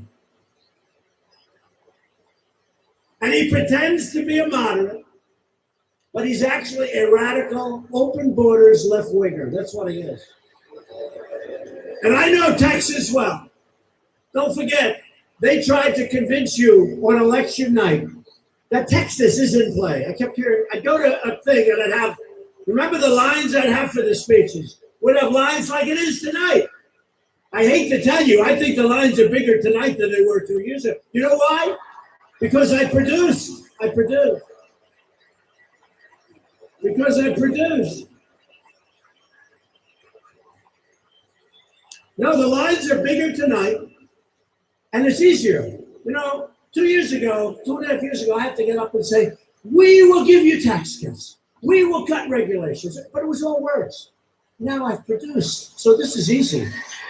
This is easy. In fact, some of those guys, and they don't question it, will say that I produce more than I promised, which is true. Which is true, actually. But O'Rourke voted against your tax cuts, and he went against Texas oil workers with the job-killing regulations and taxes that were really, really hurting those jobs and those companies. O'Rourke supports a socialist takeover of healthcare. You're going to triple your taxes, and it won't be enough. And it'll be lousy healthcare. You'll end up waiting for 5 weeks to see a doctor. And I heard Ted say just before I went on, but to me, this is a beauty. Because I don't know of anybody that's earned this rating. He got an F from the NRA, one of the few. You know what an F means? An F means he wants to take away your guns. Okay, that's what it means. I never even heard of an F. I never heard it. Louis, did you ever hear of an F? I never. Do we love Louis? Do we love Louis? Look at him. Louis Gohmert. Look at him. I don't know what Louis' rating is, but I would assume it's about what, an A+, right? A++. Louis. I love people that have guts. They have guts. He has guts. That's up there. They defend you. And they defend your Second Amendment. And if Ted doesn't win, your Second Amendment is going to be in trouble. Big trouble. Remember that. O'Rourke voted against the border wall. Oh, that's a good thing. He voted against Kate's law, and he voted for Obama amnesty. Obama amnesty. O'Rourke even voted to shield MS-13 gang members from deportation. He doesn't want to deport them. He says they're people. They're people. They carve you up with a knife, but they're people. O'Rourke voted in favor of sanctuary cities that result in the deaths of countless Americans. Today's Democrat Party would rather protect criminal aliens than American citizens, which is why the Democrats must be voted out of office. We need more Republican votes.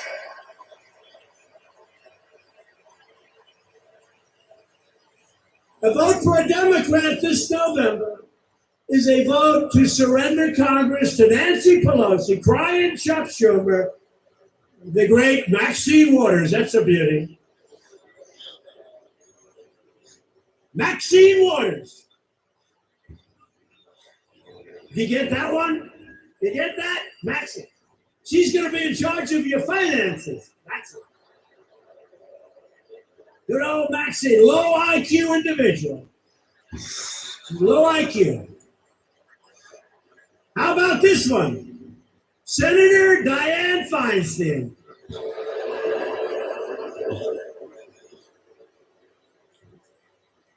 The mayor who did one of the worst jobs of any mayor other than the guy running for governor in Florida. He was a horrible mayor too. Cory Booker, he destroyed what he did. He was so bad running governor. And a sad thing happened last week because Elizabeth Warren was exposed as being a total fraud. And I can no longer call her Pocahontas because she has no Indian blood. I can't call her. Damn.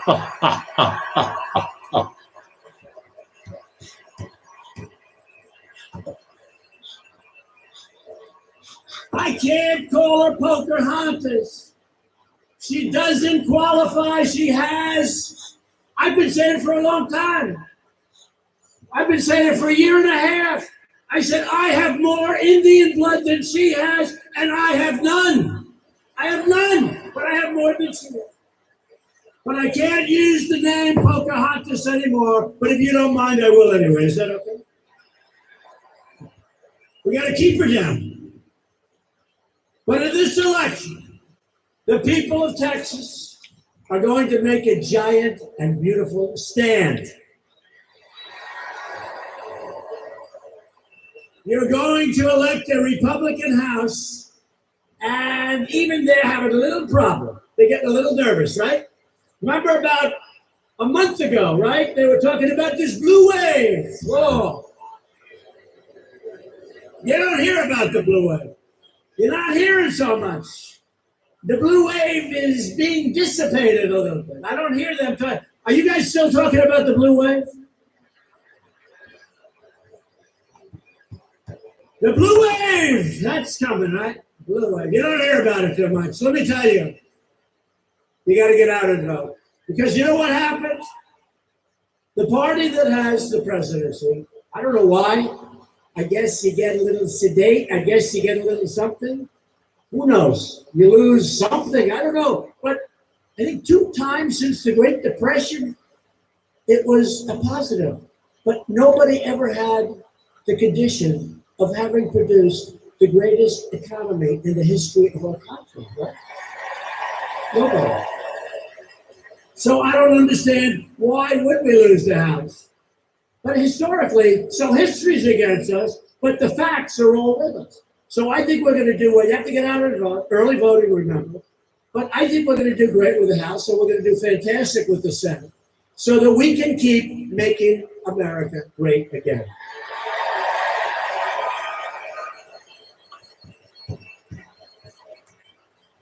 And you know, we're going to be changing. I love that flow. I hate this. Okay, let me ask your advice, right? Texas, you're smart. You tell. So we have Make America Great Again. I think it has to be the greatest slogan in the history of politics, right? Make America Great Again. What did she have? Some stupid slogan like, stay together. And then when I knocked it, or was it like, stay with me? And then I got up and I said, see, that's all she can talk about is herself. So they paid $1 million for that slogan, and she changed it the next morning because it was a disaster. Stay with me. They didn't do that. They decided not to. So here's what happened. Make America Great Again. But now we're running. We're doing good. We've come so, we've created $11.7 trillion. And remember, we're hitting China hard. We're hitting everybody hard. We're doing these trade deals. So we're doing this. When they all kick in, you'll see numbers like you wouldn't believe. But we've created 11.7 trillion. Other countries, China, you've never seen this before with China. Remember, it was always China's doing so great. China, everything's China. I said, what about us? Well, we're down. We're not down anymore, folks. We're way up. Way up. We're way up.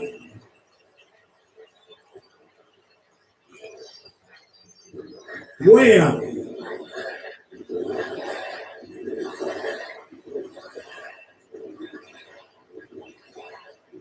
And by the way, I want China to do well. But they went down 32% over the last 6 months, and we went way up. And since our election, we've gone up almost 50%. Think of it, $11.7 trillion we created. China's lost about 20 trillion. We want them to be happy.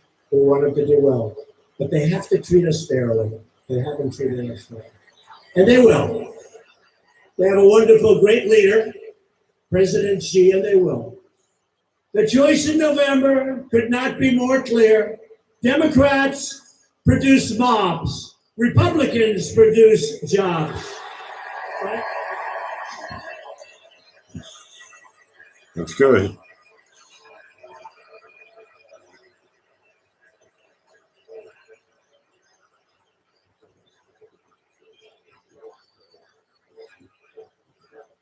Thank you.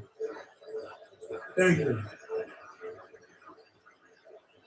Thank you, everyone. It's a great state. These are great people.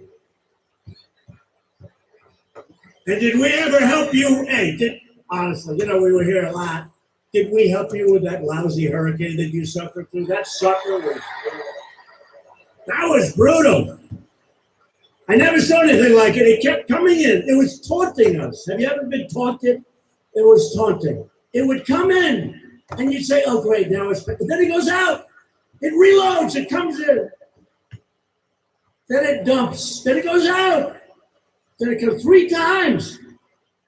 And I'm paying for that. I'm saying, is this thing ever going to stop? Will it just go away? That was a brutal hurricane. And you know who was fantastic? The United States Coast Guard.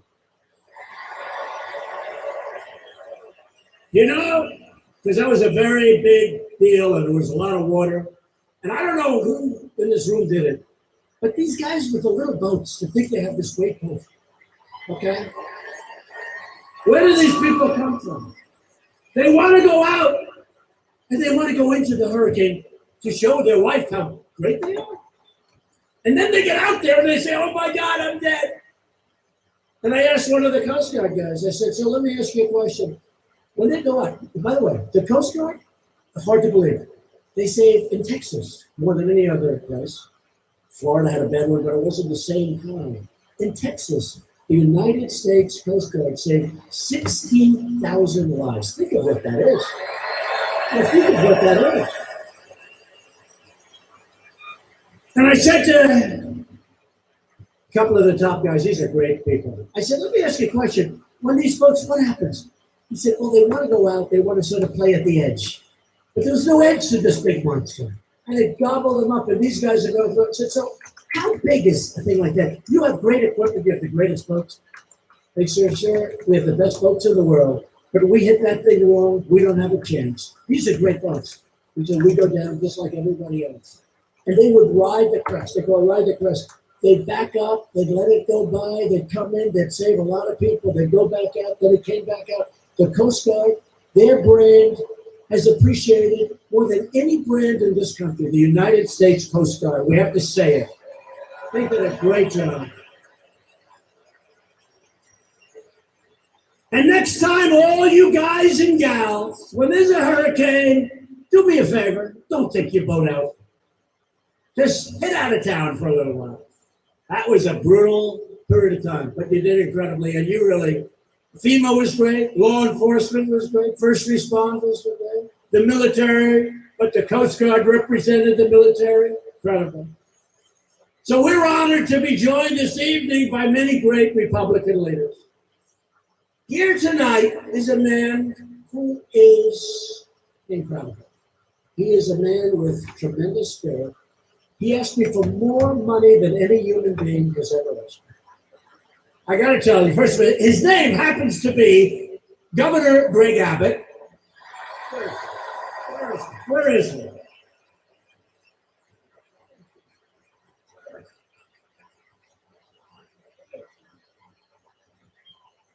Where is he?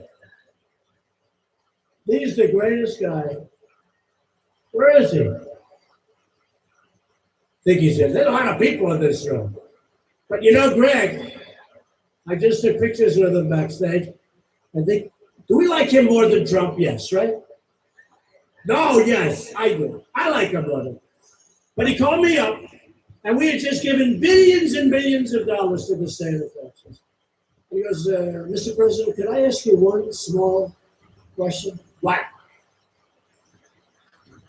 He said, sir, we'd like to build a dam, and it's not very much money, but it would really help us for the next hurricane and keep the waters out of Houston. You know where he's talking about, right? And he said, it was just a small favor, but if I could, I'd like to ask you for that money. I said, Greg, how much is it? How many, what did we get, $35, $40 billion? I said, Greg, how much is it? Sir, it's only $10 billion. I said, wait a minute. Say it again. It's only, listen to this. It's only 10 billion with a B. I said, Greg, that's the most expensive dam I've ever heard of. But I'll tell you, he loves Texas. He's here someplace. He loves Texas. He loves Texas. He loves the people of Texas. And he's a great man. And he did a fantastic job under a lot of pressure. That hurricane was pressure.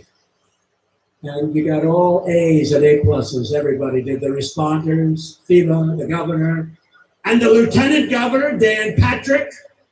Dan.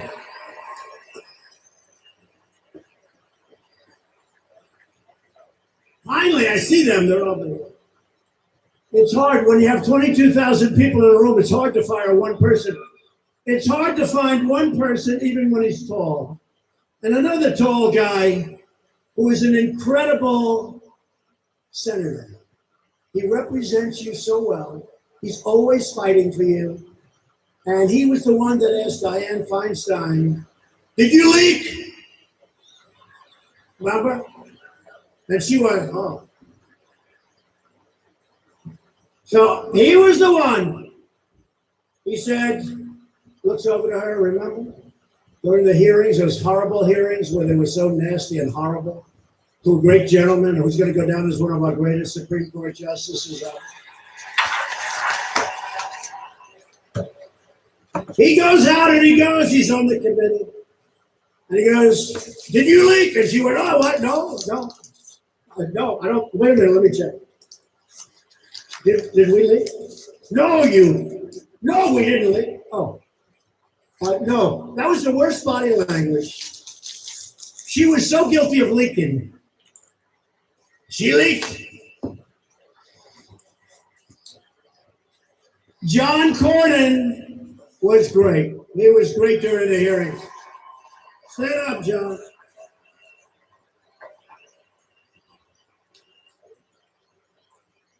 You know, it was a surprise. You surprised her, right? She didn't know what the hell happened, John. You surprised her with that beautiful Texas accent. Thank you, John. Great job. Always a great job. Not just there, always a great job. And you have an attorney general who doesn't stop. He's tough. He's smart. He collects more money for this state. He loves the state. Ken Paxton. Thank you, Ken. Great job. What a great job, Ken. We're working closely with your state leaders in the recovery effort. Following the devastation of Harvey, we continue to work. Doesn't go so quickly, although in this case went very fast. And we're never going to rest until that hurricane is totally out of our sight, our vision, everything's fixed, and it's very close to being finalized. But we'll never rest until every last brick, every piece of asphalt and concrete, everything is perfecto. Right? And if we did rest, Ted Cruz and John Cornyn and Ken Paxton and Dan, I love Dan, what a great guy. Thank you. They will not let me rest, will you? They'll never let me rest. We stand ready to help Texas respond to the storms that are continuing to cause flooding throughout the region. And we're doing things to alleviate some of those storms. I don't know that we're going to do the one that the governor asked for, but that could be. That could. I said, would you name it the Trump Dam, please? Name it the Trump Dam.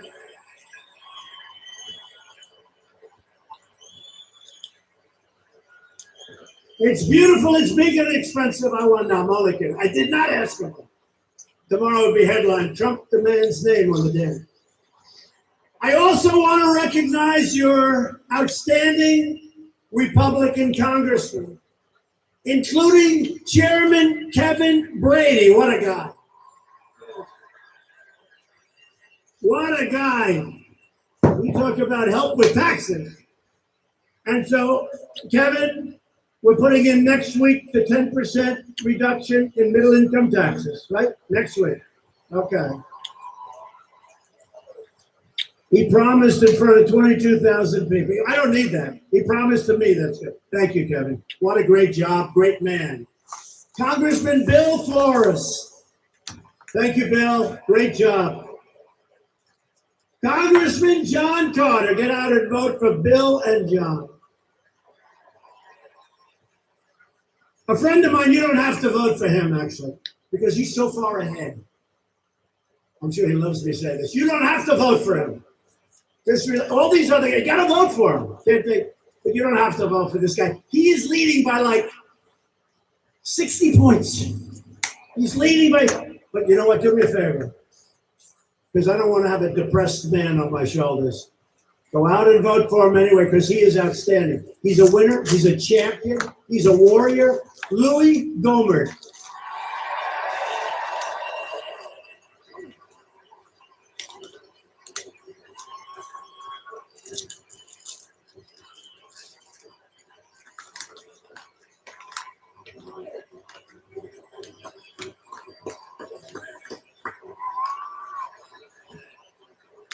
Louis Louis.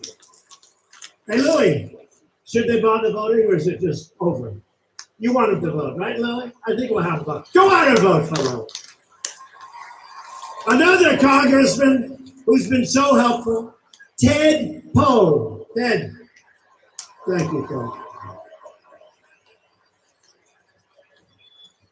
Congressman Pete Olson. Thank you, Pete. Great job. Congressman Randy Weber. Thank you. Great job, Randy. Thank you, Randy. You got great people on this state, by the way. These are great people. Congressman Brian Babin.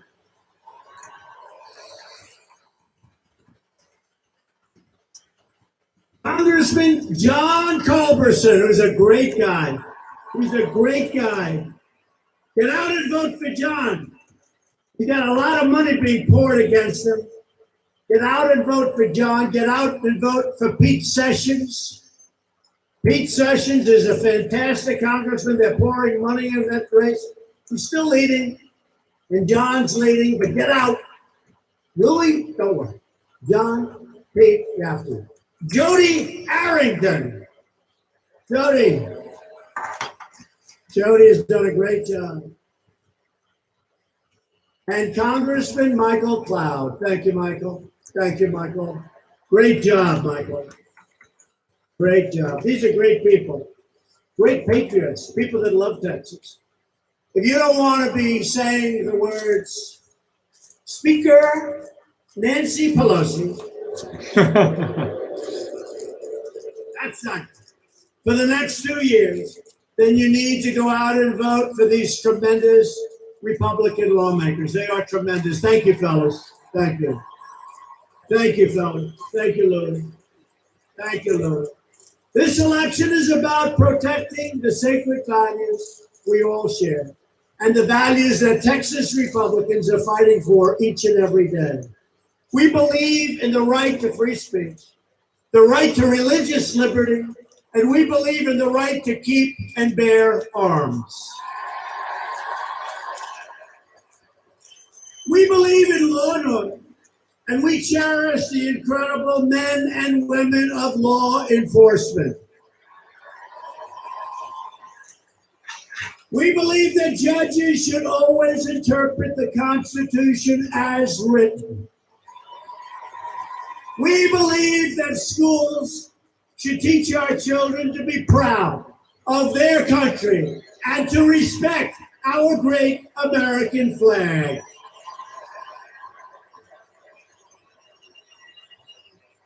We kneel in prayer and we proudly stand for our national anthem and our American flag.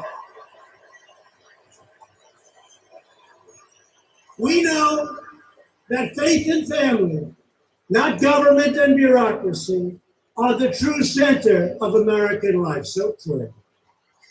And above all else, we know this. In America, we don't worship government. We worship God. God save the Queen. That was for you, Phil. These are the values that unite people all across the great state of Texas. In this election, you can send a message to the radical Democrats: don't mess with Texas. That's their expression. Vote for Ted Cruz and vote Republican. A future under Democratic mob rule would be a total catastrophe. Democrats in Congress have already signed up for a socialist takeover of healthcare that would eliminate the private insurance of more than 15 million Texans. The Democrat plan would destroy Medicare and terminate Medicare Advantage for 1.4 million Texas seniors who depend on it. Republicans want to protect Medicare for our great seniors who have earned it and who have paid for it for a long time. And Republicans will always protect Americans with pre-existing conditions. We protect you. existing conditions, right? The Democrat plan to destroy American healthcare includes free healthcare and education to illegal aliens paid for by you, thank you very much, the American taxpayer. And they absolutely demand, and that's happening. They want to demand to vote. They want to be able to vote. They want to be able to vote. Oh, don't worry about it. They want to be able to vote. The illegals, hey, by the way, I hate to tell you, you go to California, they vote anyway. They vote anyway. They're not supposed to. And every time I say it, the fake news says, oh, they said, they got so many people voting illegally in this country. It's a disgrace, okay? It's a disgrace. Voter ID, folks, voter ID. Voter ID. I had to show ID when I voted. You got to put your voter ID. You do it on everything. The only thing you don't have to do it for is when you vote. Not going to be that way. Voter ID. Republicans believe we should protect public benefits for truly needy Americans, not for illegal aliens. As we speak, the Democrat Party is openly encouraging millions of illegal aliens to break our laws, violate our borders, and overwhelm our nation. That's what's happening. The Democrats have launched an assault on the sovereignty of our country, the security of our nation, and the safety of every single American.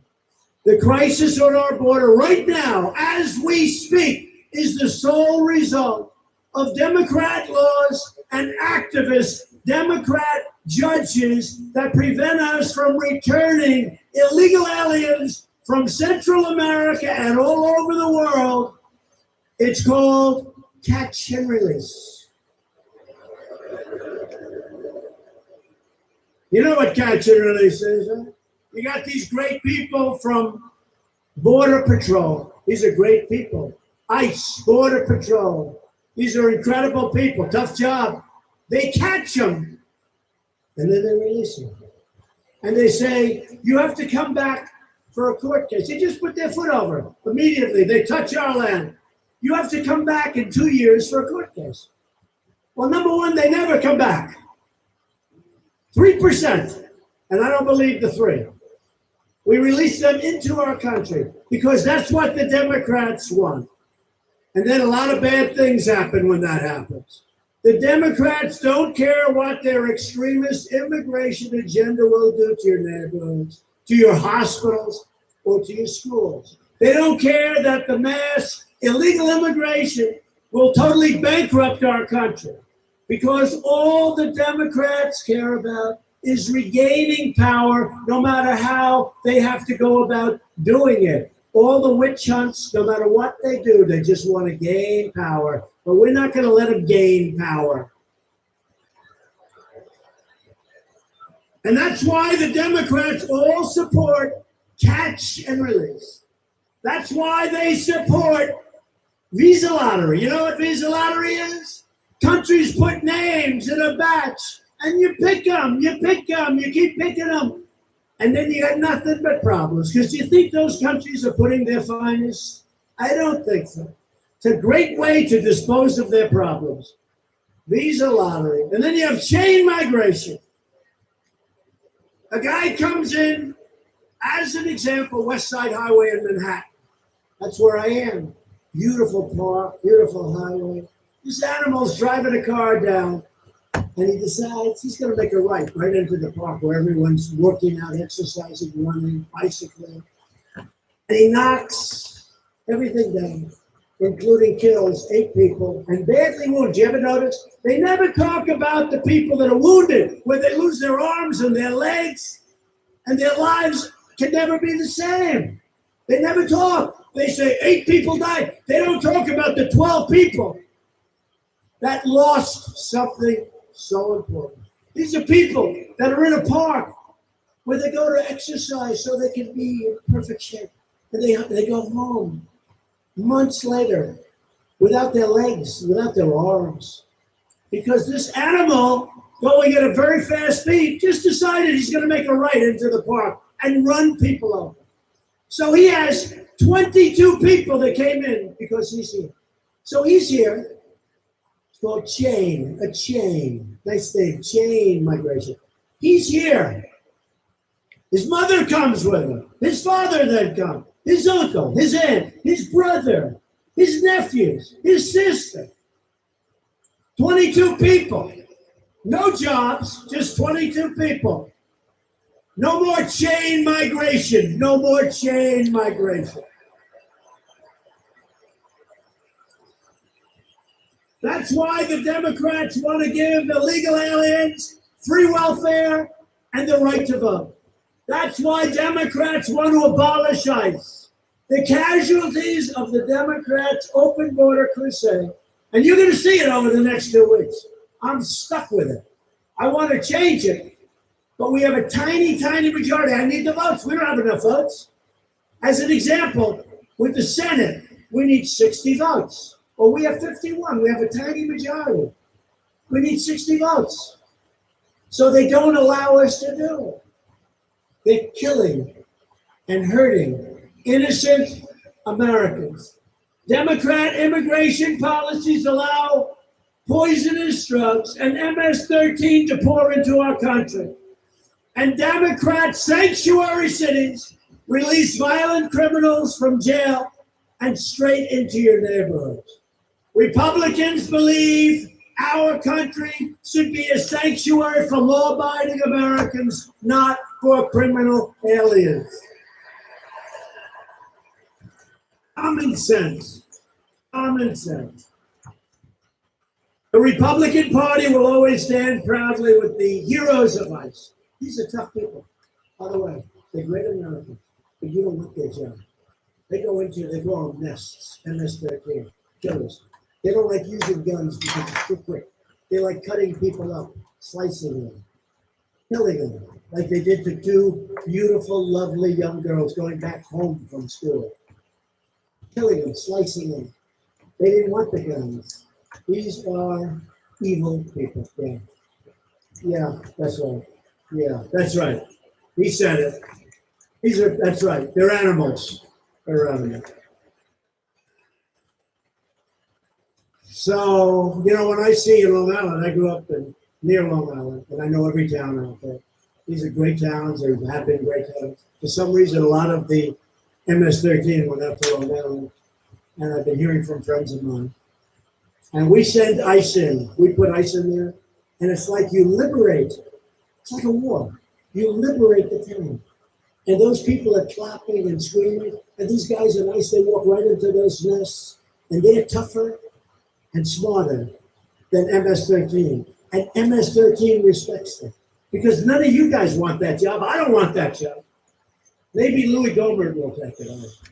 But I don't want that job. I don't want that job. But no, seriously, these are heroes. And they go in and they take them and they throw them into the paddy wagon, then get them the hell out of our country. We've removed thousands of them. They came in through the wonderful Obama administration. We removed thousands and thousands of these people. And the towns are liberated. And you see the people, they're clapping from the, I'm telling you, it's like a war. It's like a war zone. These are great towns, great places. But ICE, we have to cherish ICE and Border Patrol and law enforcement. And yeah, and we're getting the wall finished because it's a very important element of what we need. Even the Democrats are seeing it. I got a call today. Guy said, we really do need the wall. When he sees those people pouring up, we got to have a wall. If you want to secure our borders, support our law enforcement and stop, catch, and release, and all of the other things I just spoke about, go out and vote Republican. Do it now or do it on November 6th. If you want America to endure as a sovereign, independent nation, go out and vote Republican.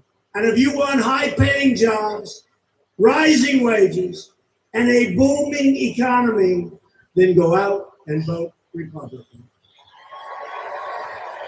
In less than 2 years' time, we have created over 4.2 million new jobs and lifted over 4 million Americans off of food stamps.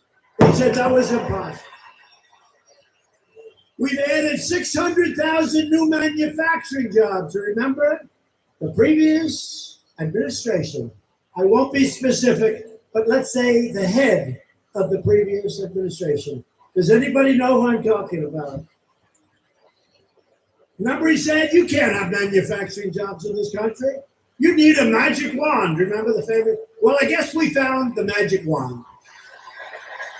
Best jobs there are. The best jobs there are.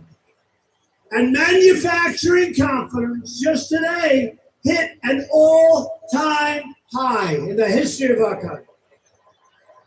Economic growth last quarter reached 4.2%. Remember, 4.1 then elevated to 4.2. They said that wouldn't happen for years, and we have another great one coming. And we have an interest rate climate. We don't have a climate where we had zero interest rates. Give me zero interest rates for a little while. You want to see numbers, but we're being conservative. Hispanic American median household income. Hispanic Americans, think of it. Median income reached an all-time high. Hispanic American poverty has reached an all-time low. And Hispanic American home ownership recently hit its highest rate in much more than a decade.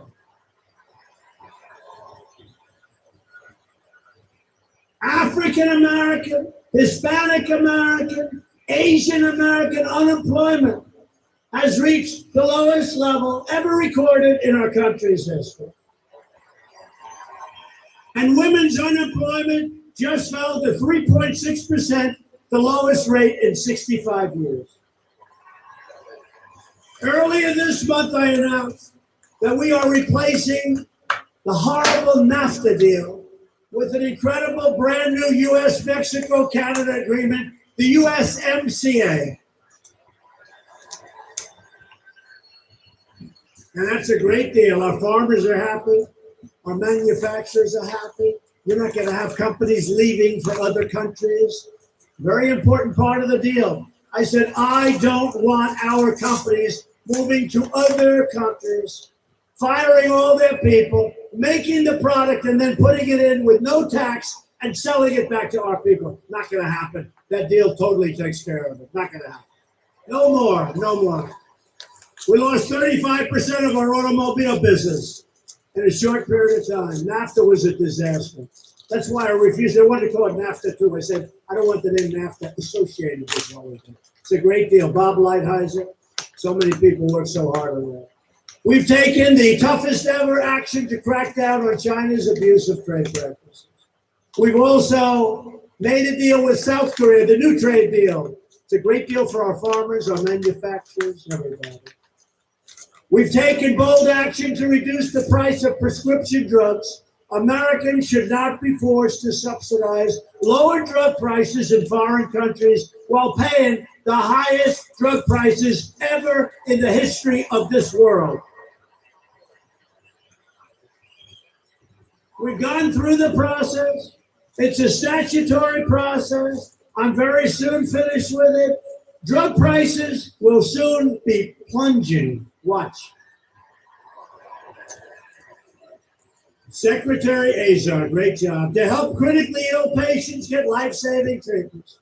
We just passed right to try. Do you know what that is? That's a person who's very sick. They're terminally ill. They want hope. They want to be able to get something. We have the greatest medical people in the world by far. We have the greatest things under, they're looking, there's under research.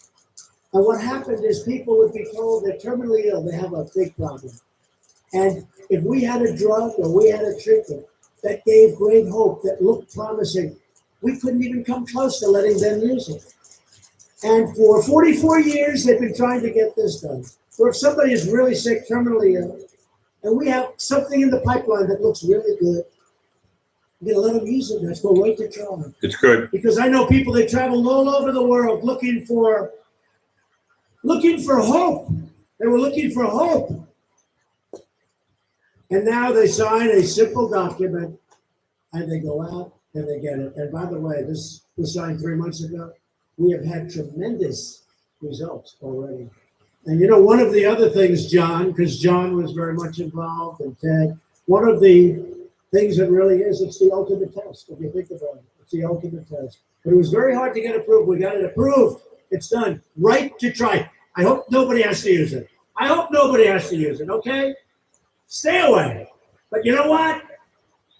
If you're really sick and they have something in the pipeline that's good, you never had a chance. Now you get it. Very rotated. And we obtained $6 billion to fight the opioid epidemic, which is a big problem. And with Ted, I tell you, he was incredible. With Ted's help, we repealed the core of Obamacare, the individual mandate penalty that everybody hated, and it's gone. Everybody hated it. No comments. And we passed Veterans' Choice, giving our veterans the right to see a private doctor instead of waiting online for 1 month, 2 months, 3 months, 4 months. And having a simple illness corrected.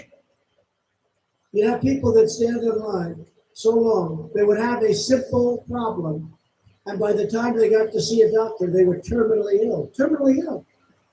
So now if they have to wait online, these are our great people. If our veterans have to wait online, they go out and they see a private doctor. We pay the bill and we get them fixed up.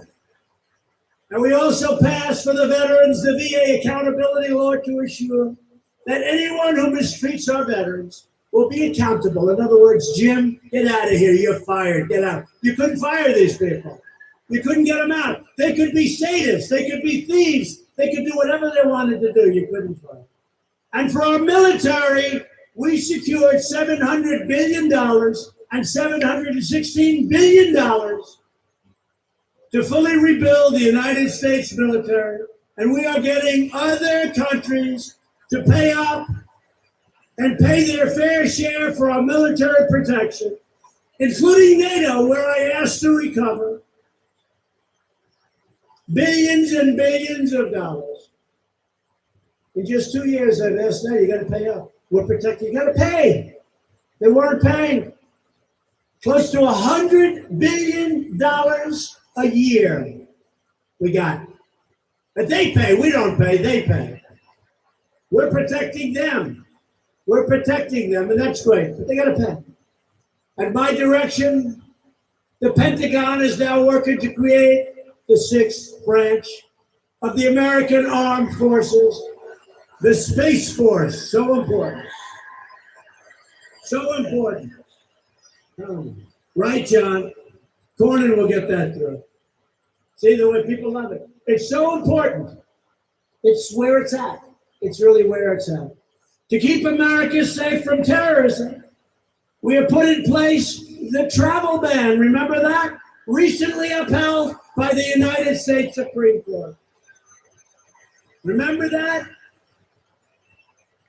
You'll never get it approved, Mr. President. Let's give it a shot. We just had it approved by the United States Supreme Court. I withdrew the United States from the horrible, one-sided Iran nuclear deal. And we have recognized the capital of Israel and opened the American embassy in Jerusalem.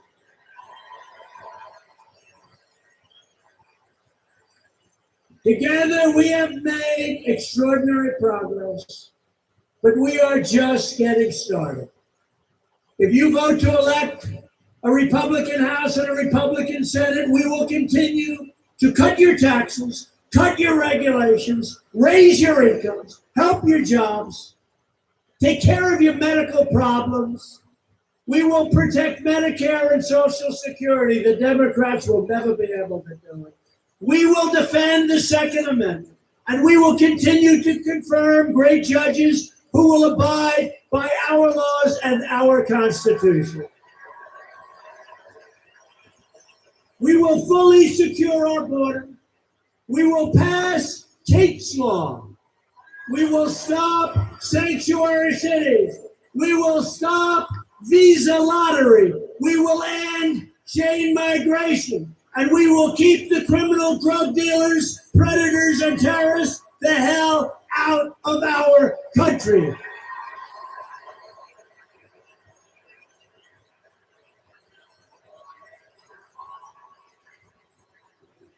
We will lift millions of our citizens from welfare to work, from dependence to independence, and from poverty to prosperity.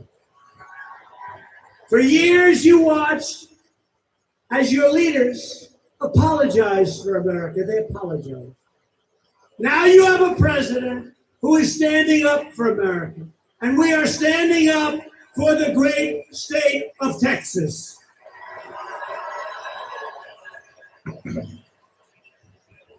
But to continue this incredible momentum, to protect your state and your country, you need to elect a Republican House and a Republican Senate, and you need to vote for Ted Cruz. He's a terrific, great senator. I like him. Loyal citizens like you help build this country, and together we are taking back our country, returning power to you, the American people. That's what happened. That was the greatest movement in the history of our country. What's happened? Look at this as an example. A president would come to Texas, and if they had 300 or 400 people in a conference room in a hotel, it would be considered a success. We had over 100,000 people want to come here today. Over 100. The greatest movement in the history of our country, and it's your movement much more than it's my movement. I'm just laying it out. I'm telling it like it is. From Houston to Austin, from Dallas to El Paso, from the Red River to the Rio Grande, this state was settled by some of the toughest men and strongest women ever to walk the face of the earth.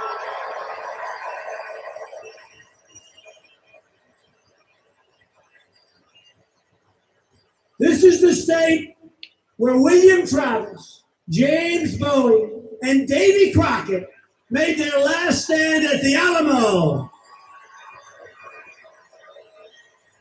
American history. This is the state where a small band of patriots at the Battle of Gonzales, armed with a single cannon, stared down a foreign army and declared, "Come and take it."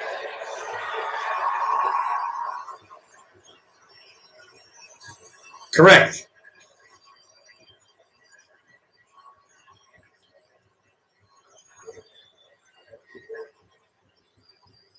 Come and take it, they said. Come and take it. Come on up. Come on up and take it. Come on. No, what happened? They didn't want to take it. And Texas is the state where generations of farmers and ranchers and oil workers and pioneers built a life and a home with their own two hands. They didn't have a lot of money. They didn't have a lot of luxury. But they all had one thing in common. They loved their families, they loved their country, and they loved their God.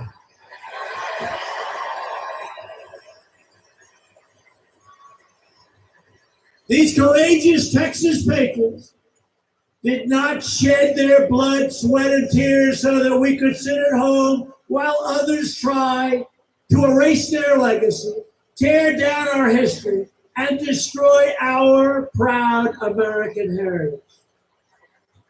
For the sake of our freedom and for the sake of our children, we are going to work, we are going to fight, and we are going to win, win, win, and going to keep on winning. We will not bend. We will not break. We will never give in, we will never give up, and we will never back down. We will never surrender, and we will always fight on to victory. Because we are American, and our hearts bleed red, white and blue. We are one people, one family, and one glorious nation under God. And together, we will make America wealthy again. We will make America strong again. We will make America safe again. And we will make America great again. Thank you, Texas. Thank you. Wow, that was great. Live. Whoa. President Trump, look, I'm not being political here. I don't know what is up. I don't know what is down. I know what I have a request. God save the Queen.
Oh, the Sex Pistols. 76. A lot of people say, hey, it's one of the first punk rock groups. Close. But no, they weren't the first, but they were the first famous ones, yeah. Sex Pistols. Oh, God save the Queen. The fascist regime. Great lyrics. My mom's still here. I don't think my mom ever heard the lyrics of this song. God save the Queen, the fascist regime. That starts to start her up. And look, today's show is called Birds, Birds, and Birds. But Anarchy, for some reason, Phil, if you're still watching, Phil, thank you guys. It just showed you the Trump speech rally, and he's pushing Ted Cruz. I actually like Ted Cruz, to be honest with you. I think I don't know. I think he's a pretty cool guy. Is he part of the establishment? Yes. So I don't know. Look. What do I know? What do I know? I'm really not that. I'm really with politics. I'm not that smart. With music, I'm pretty good. That's been my study. What I'm trying to look for, I'm going to play a song right now, and I'm going back to today's subject. And I know I've played this before. Today's show is called Birds, Birds, and Birds. So it's actually quite easy to try to follow my theme. Maybe not. But hold on, I hope I have the right one.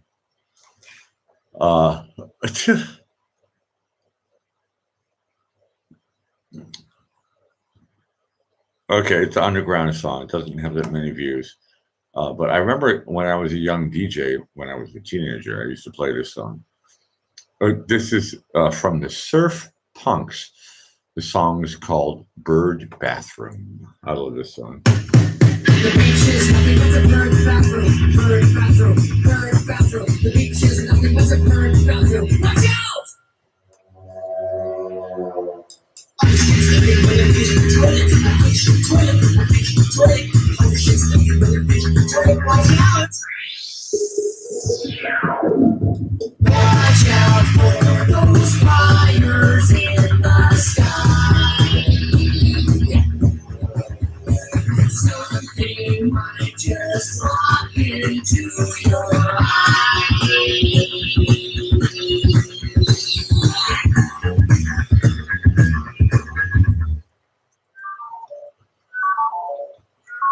Beach is nothing but a bird bathroom, bird bathroom, bird bathroom. Beach is nothing but a bird bathroom. Look out!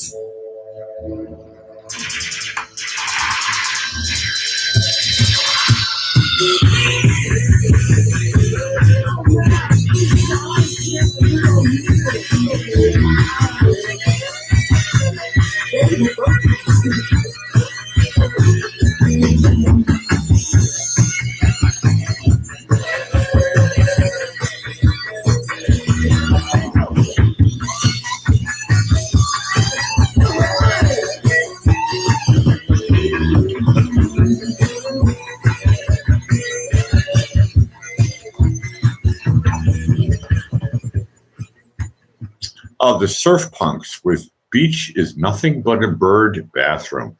That's a classic song, but it goes with today's theme. Birds, I put a comma in, right? Look, I thought I was trying, look, I was watching my English. Birds, comma, and then I left a comma out, and birds. So I hope, look. For 30 years, I've been a music teacher. And for a few years, I get away with the idea of being an English teacher, but I'm not really an English teacher. But music, I do understand. So I'm playing songs about birds. I'm about to kill the show here. So thank you guys for watching. And I know I'm running super late. Looks like Mom. Hi, Mom. My mom is still hanging around in the chat. And I know I have a small, intimate crowd here. But tomorrow, my numbers are I know it's going to top 70, whatever. It doesn't matter anyway. You guys are super great. Birds. I already played Leonard Skinner's. It's really hard to beat that one, actually, to be honest with you. I played the Beatles 2 times. They wrote 2 songs about birds. Wow. Go figure. So that means a bunch of other groups. So all I have to do is think about, okay. I'm using the YouTube trick, and I'm playing my polka card. I don't think I can find it. No.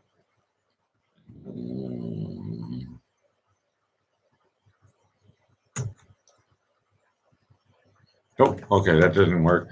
Okay, strike one on that one. I like to cheat sometimes. Okay, it's better if I use my brain. Birds. I know Phil could come up with like 10 million songs about ravens. That's kind of what Isabella and we were gone for 5 days and 4 nights, and we got to see all these. It seemed like every day was always about birds. So any bird that you can think of. Okay. No, my brain is, which is positive. My brain is at the stage of, Blackie, it's time to go to bed, which is always good. But birds, I gotta find some. Peacock? No. When I think of birds, chickadee. How many songs do I know that have the word chickadee? Nope. Peacock? Nope. President Peacock? That's NBC's logo. I don't want to play that one.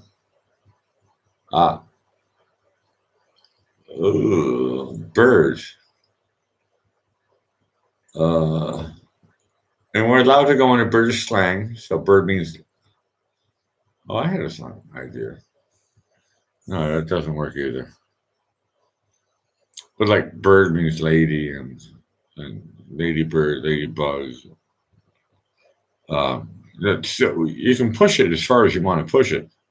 How many songs use the word turkey? October is almost over. November's coming up. So turkey. Are there Thanksgiving songs? Nope. Pulling a blank. Okay, I'm going back to my chat.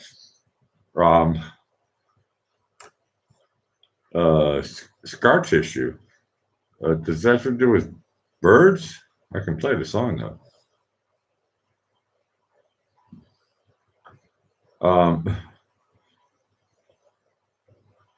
Hey, Raging Cajuns in the house. I also missed a couple other people. I'm sorry if I didn't say your name. I apologize. Okay, scar tissue. It is coming up. Look, we got a nice, more than a handful of people here. It's nice. Press like before you leave. Not for yourself, but look, you have your own ego. Do it for my ego. No, but Scar Tissue is actually a great song that I like a lot. Does it have to do with animals? Possibly. But this one has 187 million views. Red Hot Chili Peppers by request. After the commercial. I love this part. Here we go. Yeah.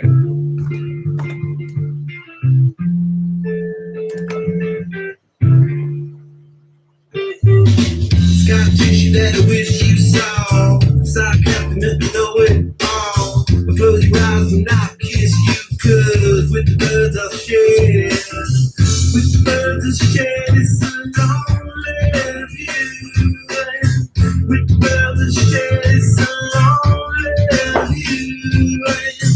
Put me up against the wall. Young took good and a push up bra. I'm falling all over myself to lift your heart and place your will. Cause with the birds I'll share. It's a lonely view. With the birds I'll share. It's a lonely view. With the birds I'll share. It's a lonely view.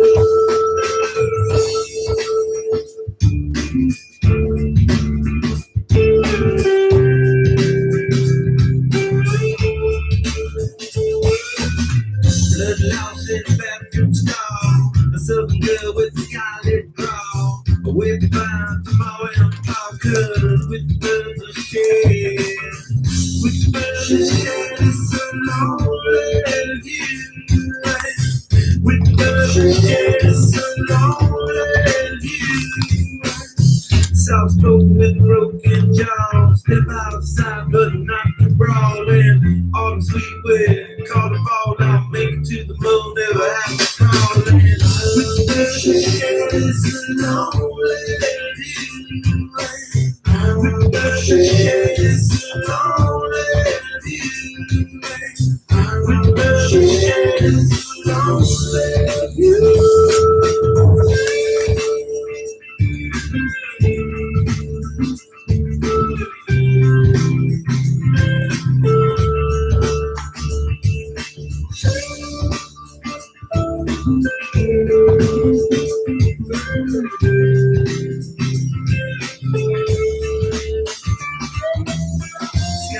That wish you saw.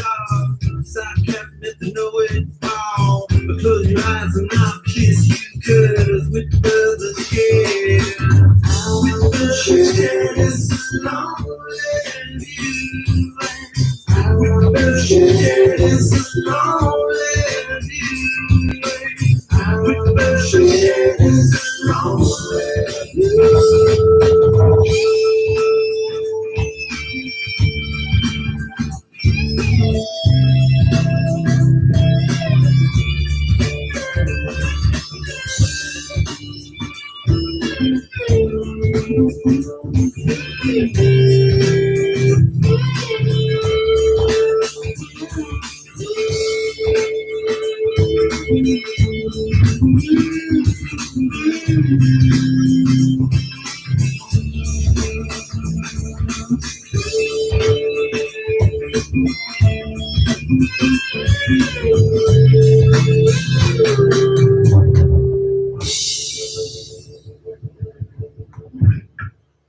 Red Hot Chili Peppers, Scar Tissue.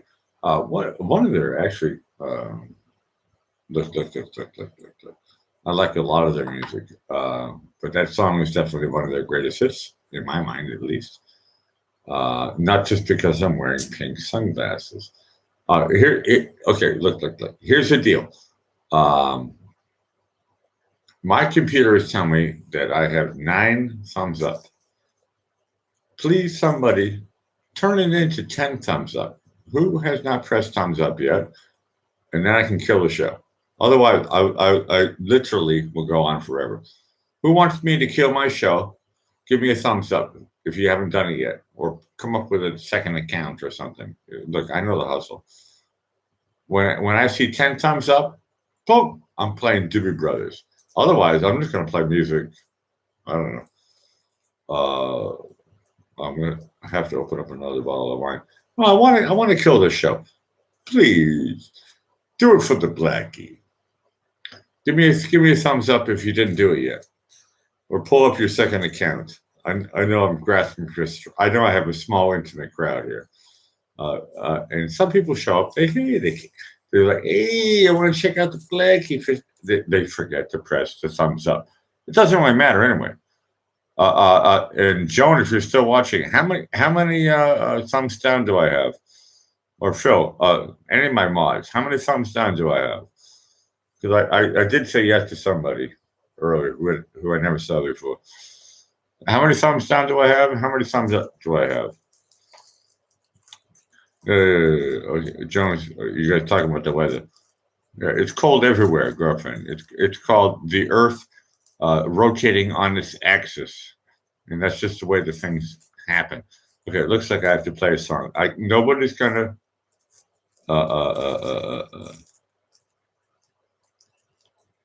zero. Okay, Raging says 0 thumbs down. Okay, good. Okay, how come? So I only have you intimate crowd. Everybody press thumbs up. Yeah, thanks, Raging. To clarification. Nobody can get me. Okay, that means I have to stay on. I need one more thumbs up. In my ego, look. I have a girlfriend. She reminds me every day that I have an ego. That look, without my ego, how else could I wear these stupid glasses and have a haircut like I have and a stupid earring, which she bought for me? So I have a reputation I'm trying to be funny. I know. Actually, what I should do, I can do it myself. I can just open up a new page and then go onto my different account, and I can make it 10 thumbs up and kill the show. And I know everybody knows that already. I'm trying to be funny. Is my mom still watching? Mom, are you still here? No, she's probably one of the ones who. Look. I know I had at least 50 people coming in here. I'm pretty good at doing the numbers and doing the math. But not everybody likes to press thumbs up. I don't know why. But I thought if I see 10 thumbs up, then I can go to bed. Otherwise, I have to play some more music. And Gary says on his thing, it says 10. Look, Gary, in the words of Philip Mueller, in the words of Weinhauer, Kornspritz, mine says 9. No, I believe you. It says 10. Okay. Well. Okay. Then. Okay. By the judgment of Gary's device, I need at least 11 thumbs up. Okay. So who else has impressed? Look, it's for my ego. I like playing with this word. The word ego is really funny because ego is like some people use it in a positive way, some people use it in a negative way.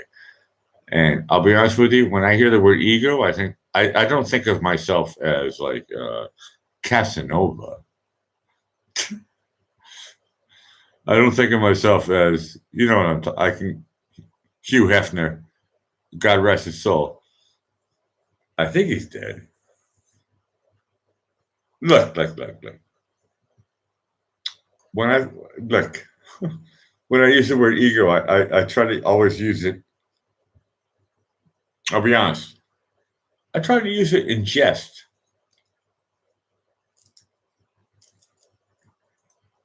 The word ego is funny. It's like he or she. Let's turn it into the feminine. She's really egoistic. Okay, now who could we say that about? No, okay, let's turn it back into the masculine. He's really egoistic. That sounds more familiar, right? So who is the guy who's the egomaniac? Well, somebody like Blackie Fitzpatrick.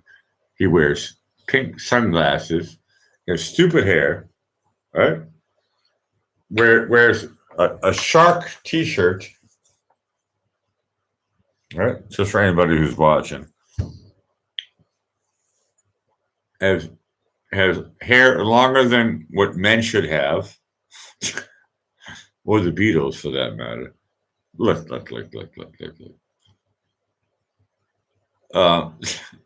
You understand that part? I was building a stereotype. Okay, that's an easy trick. But what I'm trying to do is get to a new song. Because I'm also, hold on a second. I'm counting my sips.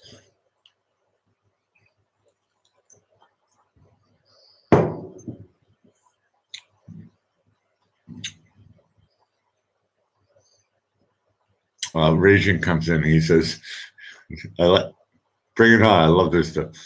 Raging says, I've seen better hair on salt meat. Correct. No, that's true. Look.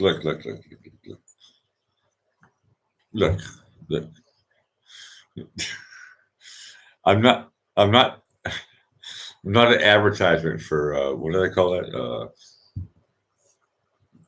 Hair for Men or Men for Hair or some club that you're supposed to join. Look. I'm not part of anything that has to do with that stuff.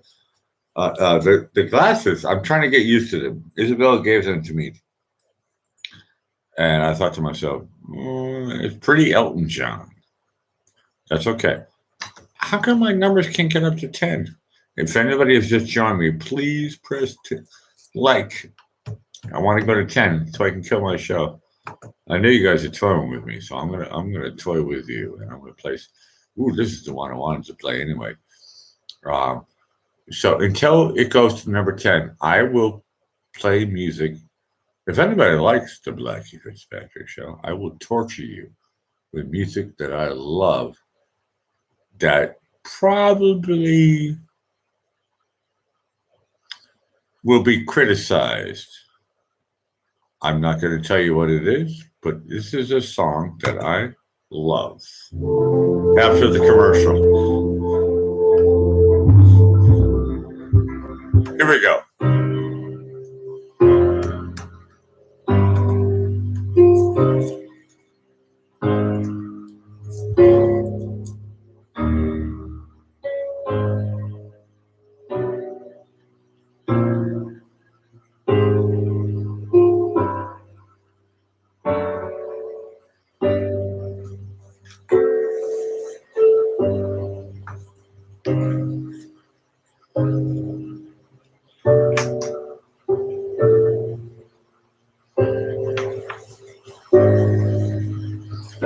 It's close, Raging.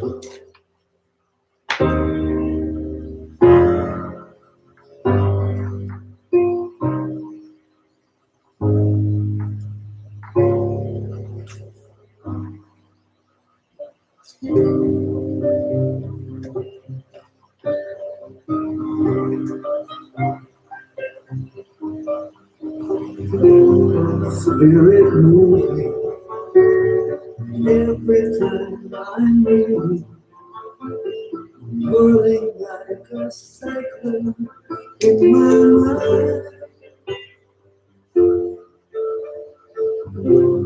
Sweet Melissa, angel of my lifetime, answer to all answers I can find.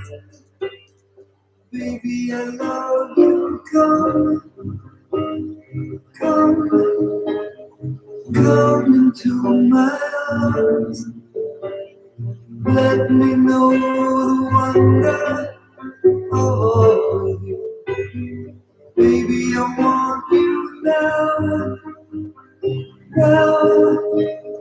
and hold on fast. Could this be the magic at last?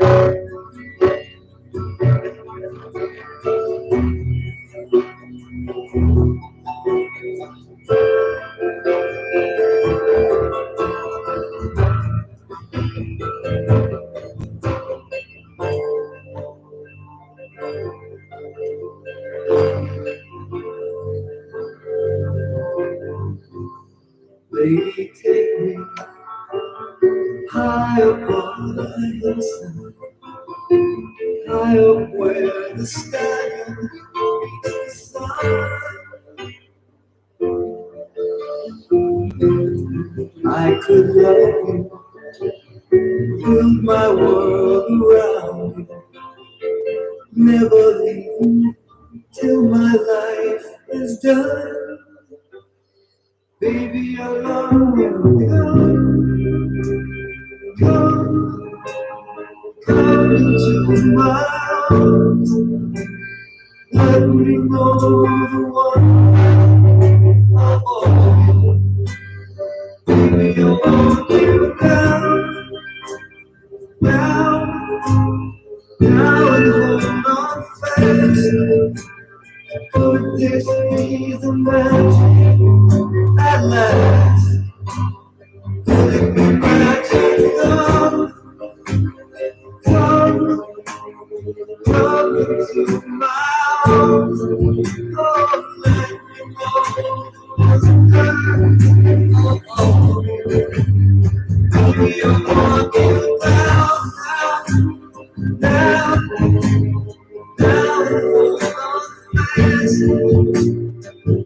this be the magic that lasts? Could it be magic that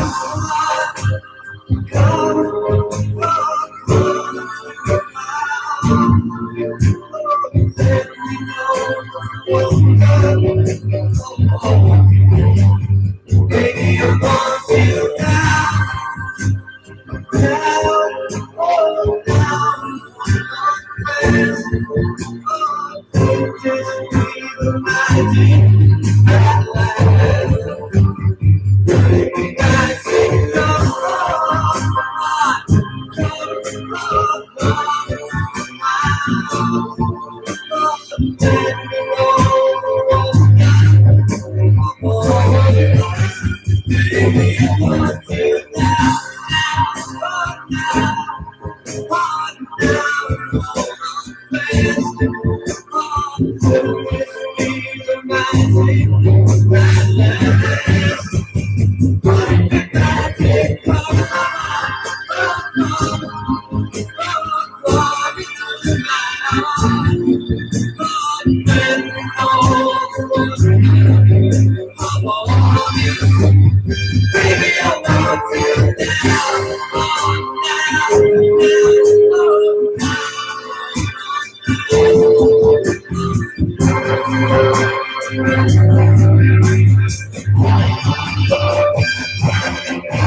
Barry Manilow. Could it be magic? Look. My chat is going like gangbusters, and you guys are great. Make all the jokes you want to about Barry Manilow. I'm going to torture you one more time with another one of my favorite. Look, I actually like Barry Manilow. And I'm not going to play the one that you think I'm going to play. Try to guess what. No, I have a good crowd here, more than a handful. I'm going to play another Barry Manilow song just to stay with this type of theme. And I'm trying to be intimate with my sunglasses here. I'm trying to get used to them. They're kind of funny, actually. But I do feel like Elton John. I already played Burning in the Jets, so no more Elton John. But Barry Manilow, that's an appropriate theme in the Blackie Fitzpatrick show. Look, if a show was called Birds, Birds, and Birds, if you're openly gay, so that was a joke. To be honest with you, you should be open. I'll be honest with you. I'll tell you a story right now. And this is a true story. The first time that a guy opened up to me, I was playing with him in a group, and he says, "Oh, by the way, I have to tell you, Alex." I asked him. I says, "When did you realize?" He said he realized when he was like 7 or 8 years old that he was gay, and I thought to myself, "Really?" I had to wait for puberty to figure out who I was, so I didn't realize anything at an early age. Okay, his mother died from cancer. I'm not trying to. you get political. No, hold on a second. I'm going outside of my realm. All I can tell you is what I know, and all of my friends who tell me, they say, "Hey, Blackie, this, that, or the other thing." Usually, I think to myself, if she's a pretty girl, I think to myself, do you like me? And I'm going to go back again to the ego question. And Isabella, she's great. This is why I love Isabella. She reminds me. She says, "Hey, Blackie, do you realize how much your ego is controlling you?" And it's sometimes I forget, and I think to myself, I am on the automatic. I should play that song next from the Pointer Sisters. But sometimes I feel like I'm on automatic, and I'm like, I try not to look.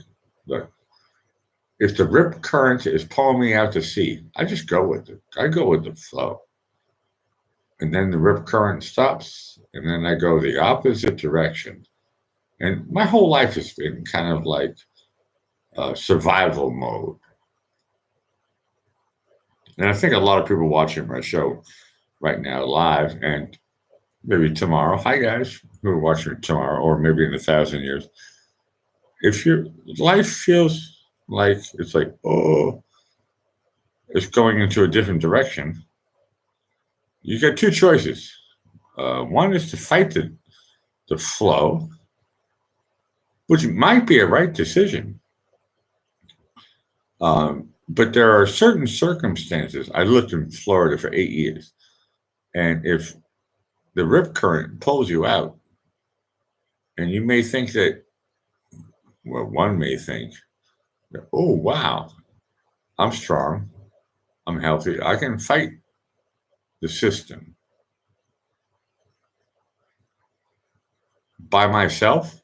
I'm sorry, I just got political. No, my chat was great earlier. It's like, hey, Blackie. I think it was Phil.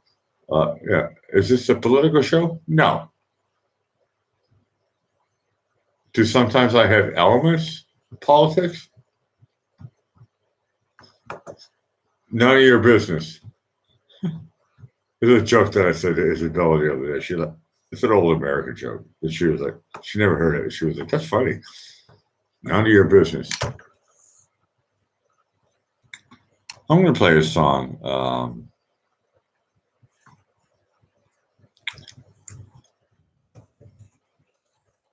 It shows up because I like to play the song once in a while. Anybody who's active in my chat, what's the name of this song? Sag mal, After the commercial. Queen von all den anderen möchte gern Rockstars. What's the name of the song?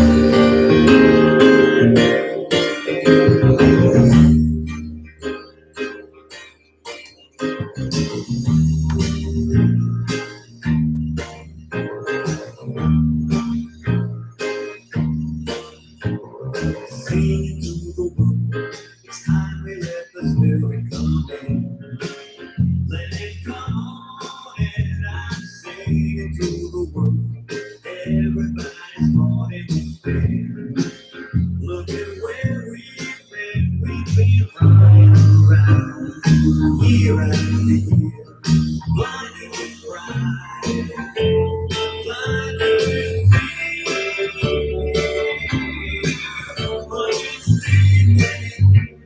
you wanna believe in everything, ain't no time to be saying, if you only believe in it, shine, shine, shine all around me. Sing it to the world, sing it, sing it, sing it to the world, sing it, sing it, sing it to the world. What's the point of putting it down? There's so much love to share. I say it to the world. Don't you see it come round? The feelings everywhere.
Barry Manilow.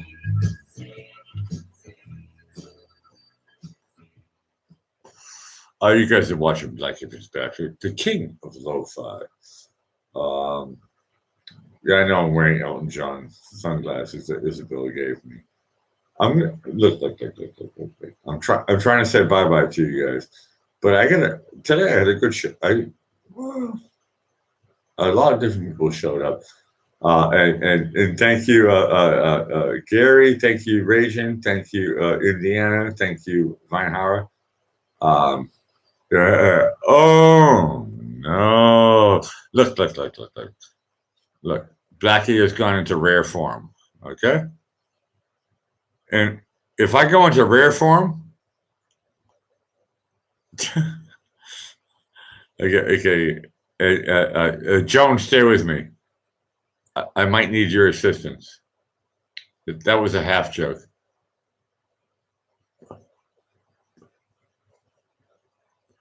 No. Look, the show is about optimism. No nightmares. Trust me, the dreams that you're going to have, you're going to be like, wow, that was pretty cool. What did I do? I listened to all this crazy music that Blackie started to play. Okay. Okay, look. Here's a present, okay? Anybody who, look, did I ever play this song before?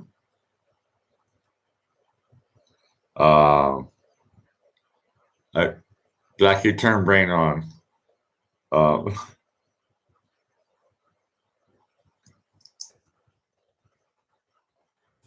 Ooh, these are also good songs.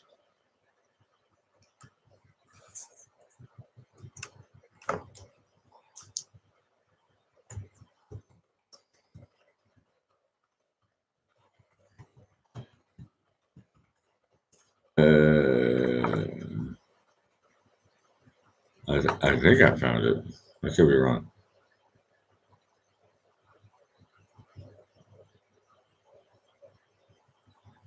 Okay, I got it wrong. There's a lot of funny songs.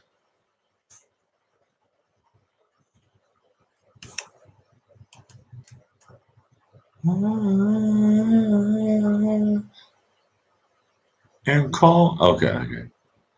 Okay, now I got it.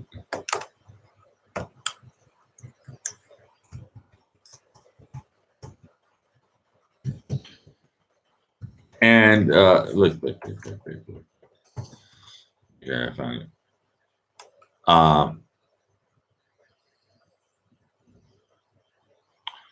Actually, you know what? This doesn't need any precursor. If you're a lover of notes, and thank you for watching the Blackie Fitzpatrick show. My thing still says that I only have 9 thumbs up. I know somebody said that it says 10 on their channel, and probably it does. But anybody who is just joining, please press thumbs up. I want to see. Mine right now says 9. And I haven't gone onto a separate channel. I can make it turn into 10 as well. But please, anybody who's just joining me, you're watching the king of lo-fi. Okay, this is Blackie Fitzpatrick at his best. I got more than a handful of. I got a good crowd here. It's going good. We got Conservative for Life, Indiana Jones, Vinehara. These are the recent chat that I'm looking at. You guys, hey, that rhyme. You guys are super cool. I'm going to slowly say bye-bye. Not just for one reason, but I think it's almost time for Ball Dream.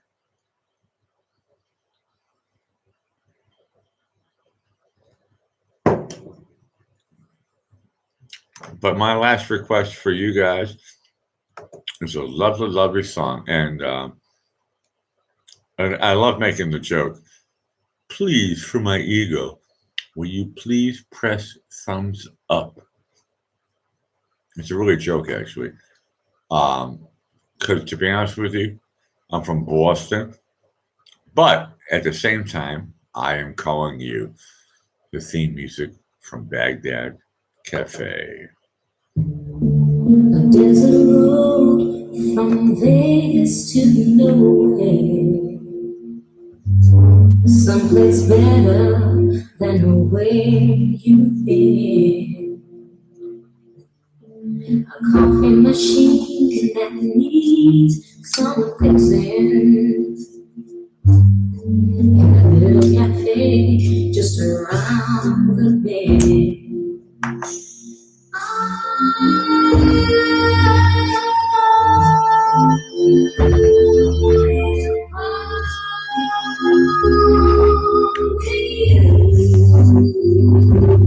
Can't you hear me?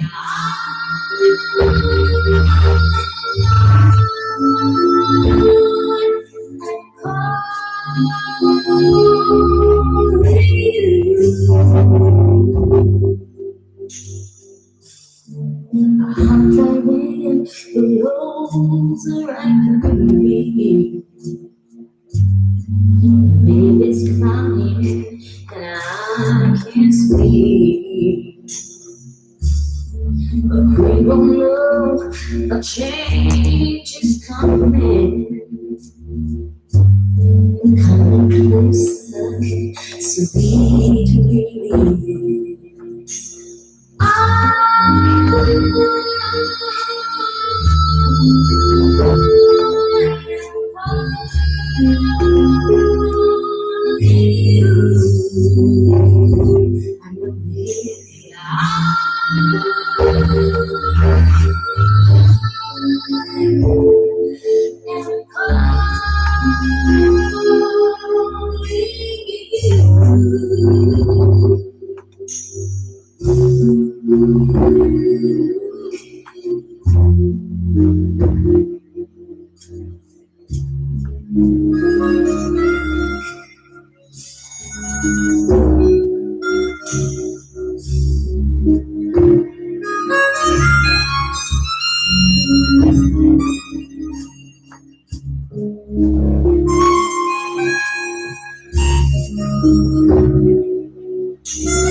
Desert road from Vegas to nowhere.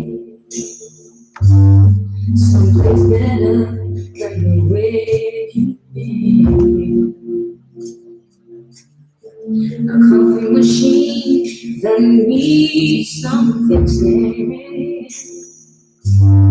In a little cafe just around the bend.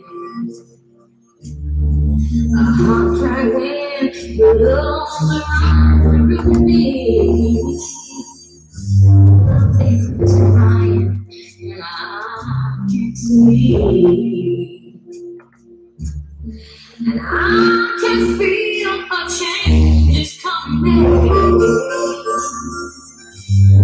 Coming closer, sweet release.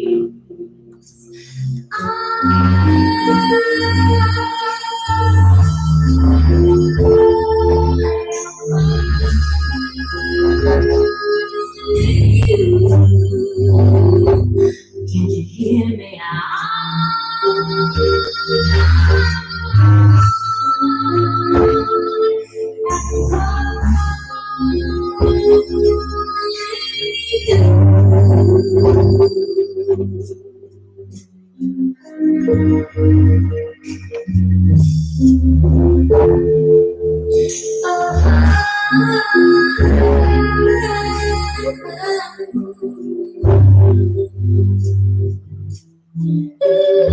Yeah.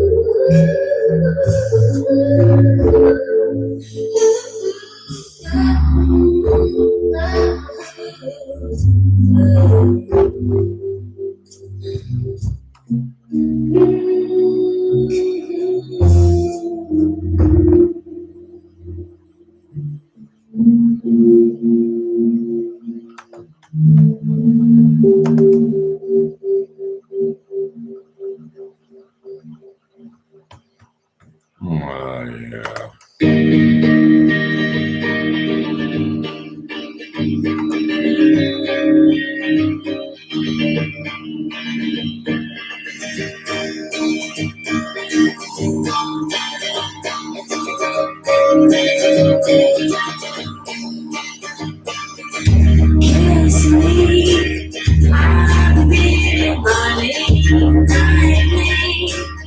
beside the green grass, swing, swing, swing, swing, step. You wear the shoes and I will that dress. Oh, kiss me, every time you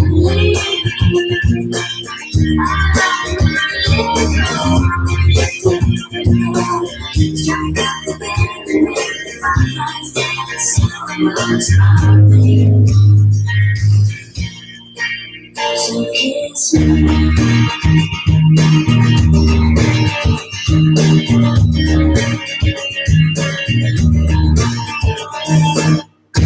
Kiss me. Down by the empty house, make me. I got this feeling time. Bring your flower hat. We'll take the chair right down your thighs now. Oh, kiss me. We need the melody twilight leaving.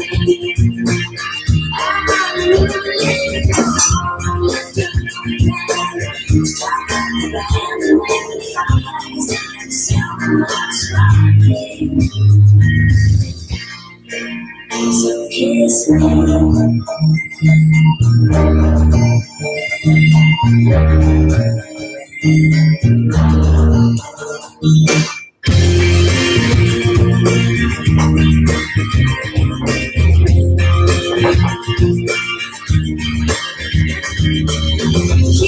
me.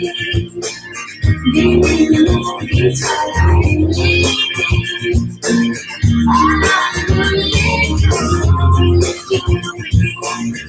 me. So kiss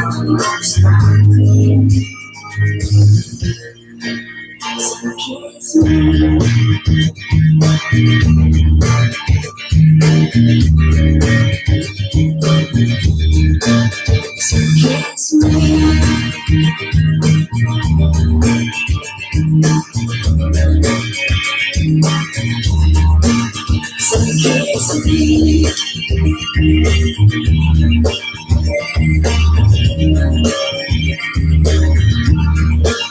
So kiss me.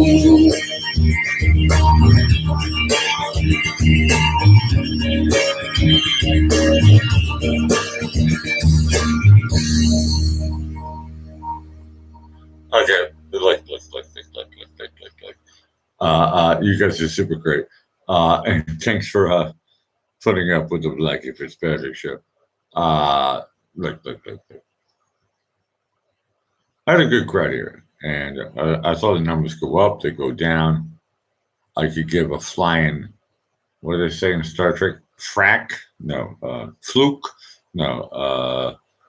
Frickin' Magie? No. You know what I'm talking about. It begins with an F. I could give a flying F. But you guys are great. My numbers did go up over 10. That's pretty cool. But my alcohol went over under 0. So it's time for me to say bye-bye. You guys have been super, super great. And hi, Kim. Hey, look. The Blackie Fitzpatrick show is about happiness. Number one, for a start. Okay? If you're not happy by watching my show, turn it off.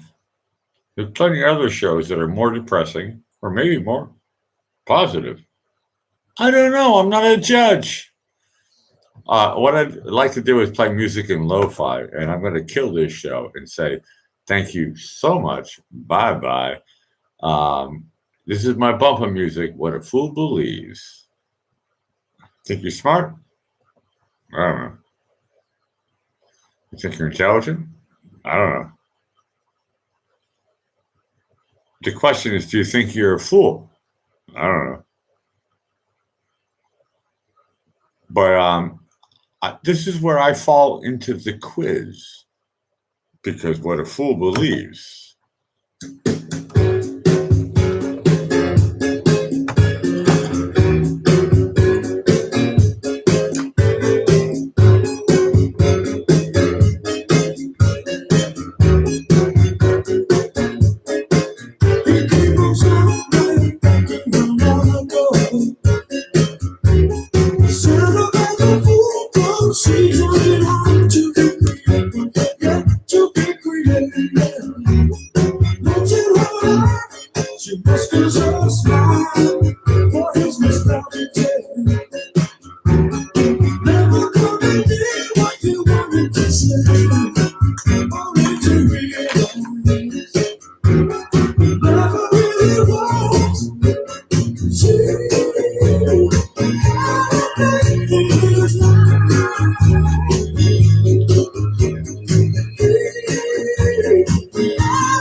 Thank you guys for watching the Blackie Fitzpatrick Show. Here's the after show.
The Smiths.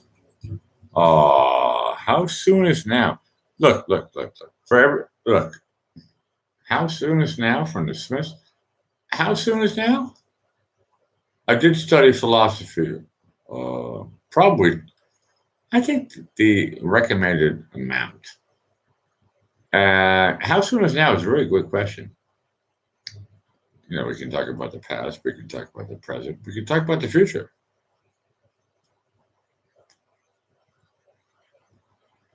How soon is now? What I love about Morrissey's lyrics, by the way, are brilliant. Look, what do I know? His lyrics are so good, he repeats himself like constantly with simple slogans. Look. It's almost like he's, how do I say this in the right words?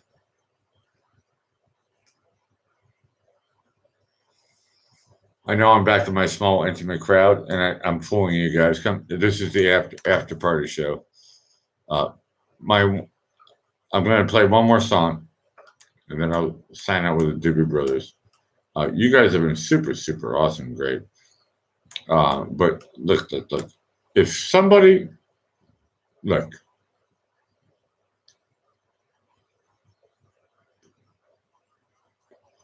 My dad taught me something really important.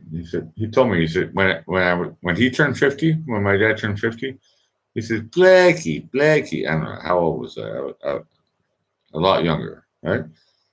When my dad turned 50, he says, Blackie, don't listen to the machine. That's what he told me. Number 2791972. Please get ready for the raffle.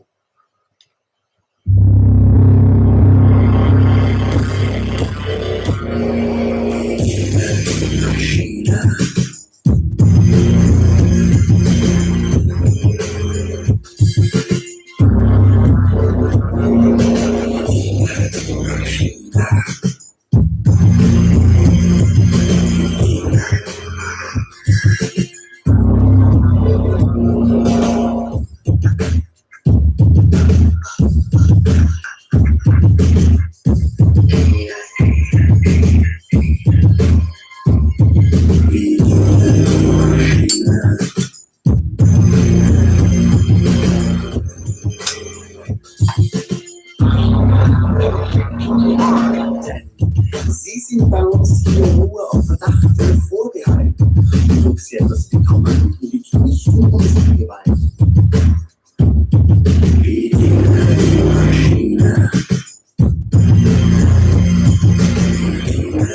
Maschine. Bitte ziehen Sie eine Nummer und füllen Sie dieses Formular. Wenn alles rechtens ist, sind vielleicht morgen schon unser neuer Star. Doch all unsere Informationen sind selbstverständlich ohne Gewähr. Und nur zur Erinnerung, sagen Sie immer schön Danke und bitte sehr. Weiters vergessen Sie nicht, Ihren Selbstbehalt zu erreichen, sonst müssen wir leider sämtliche Leistungen streichen. Wenn Sie kennen Ihren Status selbst gut genug. Auf Vorbehalt und Vertrauen.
That was Fine Hara.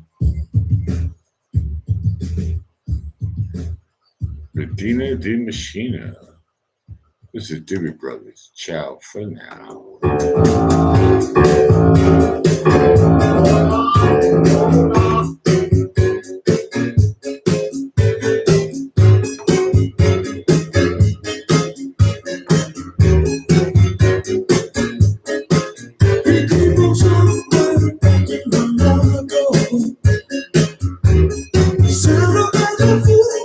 She's only hard to be created, to be created.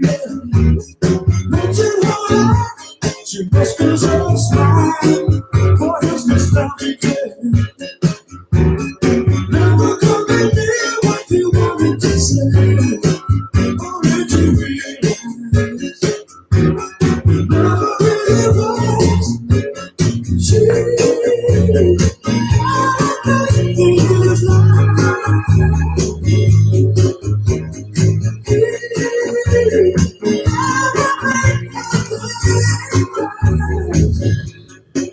as she rises through her apology, everybody else but you.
You guys have been super, super great. Thank you so much for watching the Blackie Piscador show. Here's your last chance to press thumbs up, but I'm always have it when I get past the 10 thumbs up. My one says 11, so that's pretty cool. You guys are awesome, super, super awesome. We'll catch you on the flip side. Who knows? I'm gonna go do a show tomorrow. I don't know, but I haven't been on for like a week. And so it's nice to come back, and it's nice to have a nice, more than a handful crowd. And everyone's saying, hey, Blackie, play stuff on lo-fi. because this is for us. And once again, no. The show is over. I get the signal from the walrus. The show is over, but the show must go on, and the show will go on tomorrow. You guys are super, super great. It is now 0433 in Vienna, and time to say bye. Ciao, guys.